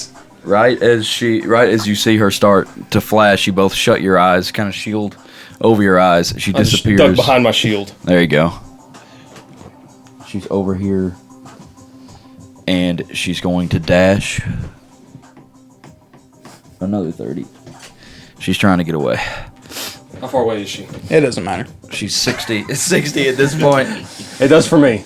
Rafa, your turn. I'll let her get 600 foot away. No. Wait. Quickly down under. Wait for I'll go ahead and attack. I'll attack twice. Longbow, obviously. Oh my. Normal shots. 19 plus 9, 28, and a 21. Okay, yeah, they both hit. Okay. 9 plus 8, 17 damage. 17 damage. How do you want to do this? She was looking so weak, I just turn around before the arrows hit and walk into complete savage. the museum. One hits her in the back and kind of comes through her chest, and she staggers forward. The other one hits her on the back of the head, comes out of her mouth, and she just falls flat on the ground, bleeding out. And Where's Mr. Seeker? You hear somebody Your up the mechanical friend is doing something to a monkey. You hear somebody screaming up the street as she falls. Would you like to take care of her body, and I will assist Mr. Seeker? What do you expect me to do to the body? I'll leave it for the street cleaners. Her gloves seemed interesting. Okay. You going that way on your turn? Yeah, it's your turn. Yeah. Y'all. Oh wait, no, sorry. It was Rafa's turn. It's Seeker's turn. My bad. Just give me the box. And I'm gonna punch you right in the face. What's in the box? 11 to hit. Just scream like, give me the monkey. Get the monkey off me! Oh my gosh. That was 1 hit. That was 11 to hit. That missed. Okay. So the monkey intercepted the punch? Yeah. Are you trying to hit him or the monkey? Trying to hit him. Okay. That's 14 to hit. What's a That monkey gonna hits. do to a suit of armor inside of a suit of armor? Nothing. I was just hoping he Inside of hit a it. suit of armor. That is 5 points of damage. At the end of this campaign, I hope to find out that Tyrell was always a gnome. Just inside of a suit of armor, inside of a suit of armor, inside of a suit of That would armor. be great. Okay, now Void Rest, it is your turn now. I'll go check out her body. Well, the stupid guy with the box is going to try to... Natural 20, Natural 20. but he has disadvantage because he got punched. No. Okay. No, he doesn't have disadvantage. He has a disadvantage because of the blur. Unless... Has it been a minute? No, it's not been a minute. Okay. 10 rounds? Yes, 10 rounds. You don't think it has been? No. Okay.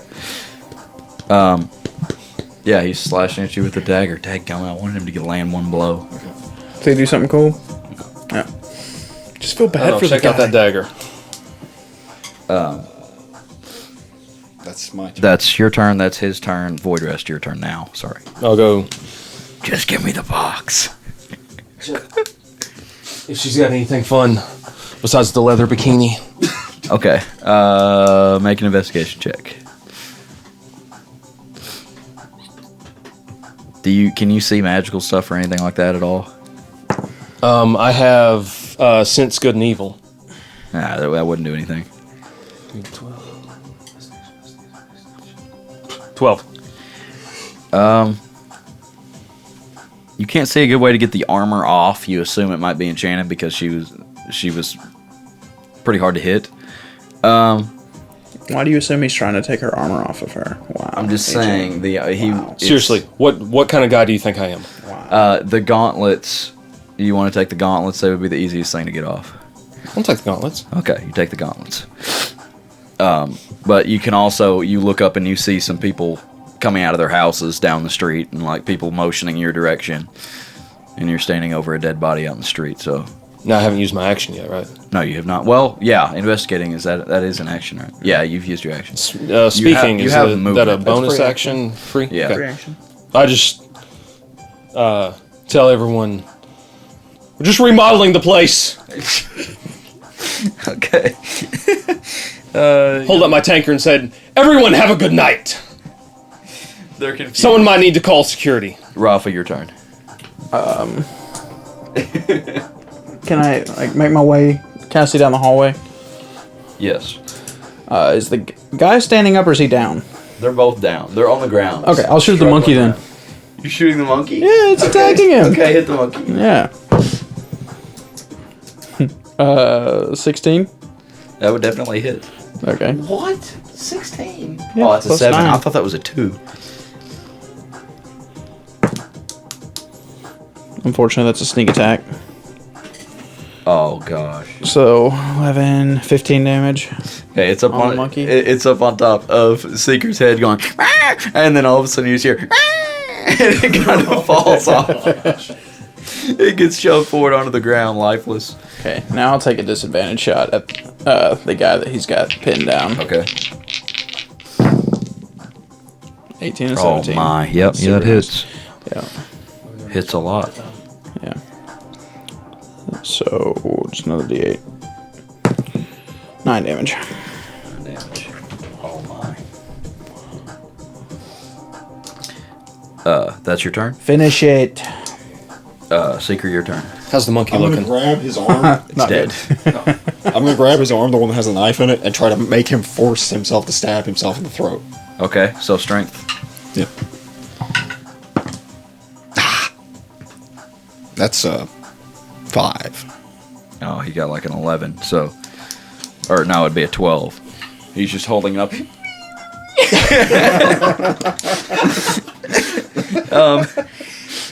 Guys, I feel kind of bad. I feel like we're the high school bullies. Then it's his turn. He can't do anything. Void rest. Is there any way in No, here? that's all outside of the building. Y'all are out. Y'all are in the street out there. So I can't really do anything from out here.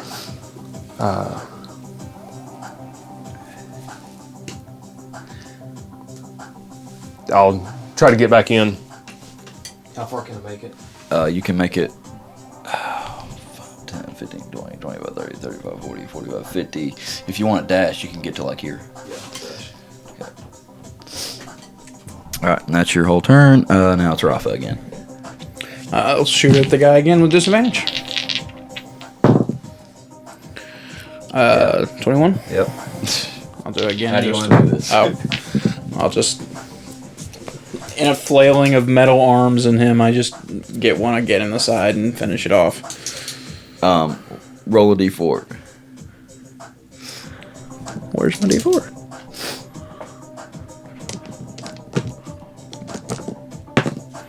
Three. Probably nothing happens. Nothing happens. Get the box. And then I want to turn around and go and like look at the guy with the scimitars. Okay. Make an investigation check. 18.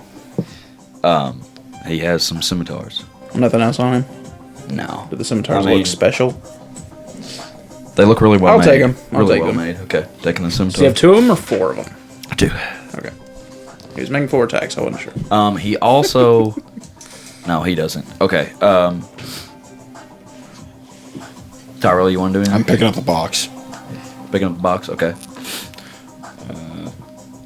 Should have listened to me when you had a chance. I'm gonna walk out. Back Okay. into the room in there. Void Rest has entered. Do you want to do anything? My turn? Yeah. Yeah, I'm checking out the dude with the hammer. Okay. It's a really big, cool hammer, and you saw it shake the entire earth. Do I need to roll anything? No, I mean, it's there. Does he have anything else cool? Make an investigation just for fun. Is that what caused the explosion? 19. 19. Yeah, I was gonna say he has some type of he's got like a belt over his middle that has some different shaped things. They're weird. They're not like bottles. They're like metal balls in different ovally shapes. They look similar to grenades. Hey guys! This guy's got some metal balls! Or do you want to take those? So I'll take the hammer and I'll take the belt of things. Okay. I'm going to be giving the belt of things to the metal dude because it looks like something he'd be using. Yeah, true. Okay. Mr. Voidrest, should we take the body of the female with us? Our employer asked us to personally take care of her individually. Or we could just take her head. Wow, Easier transport. you guys are dark. In Blackwater, when we get a job done, we get it done. We don't have to bring back proof. They would just trust us, wouldn't they? Well, they trust me at least. You two guys are still new. You'll be lucky if anyone remembers your names yet. Maybe now we should hightail it. I agree. Well, sure you don't want to stop by the tavern on the way out. People are already screaming, man. Yes, and we are finished with our job.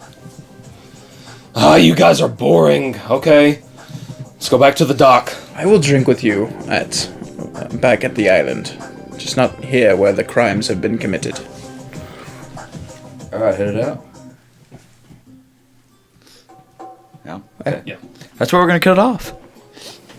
Good job, guys. It was really good. Fun fight. New player. New player. Did great. Did great. Now I'm like, he needs to come to the 2v2. He needs to come up with like a 2v2 team. Yeah, he could. Anywho, that is Ryan Armstrong on the mic, guys. Hey guys. Long-time listener, first-time player. Yeah.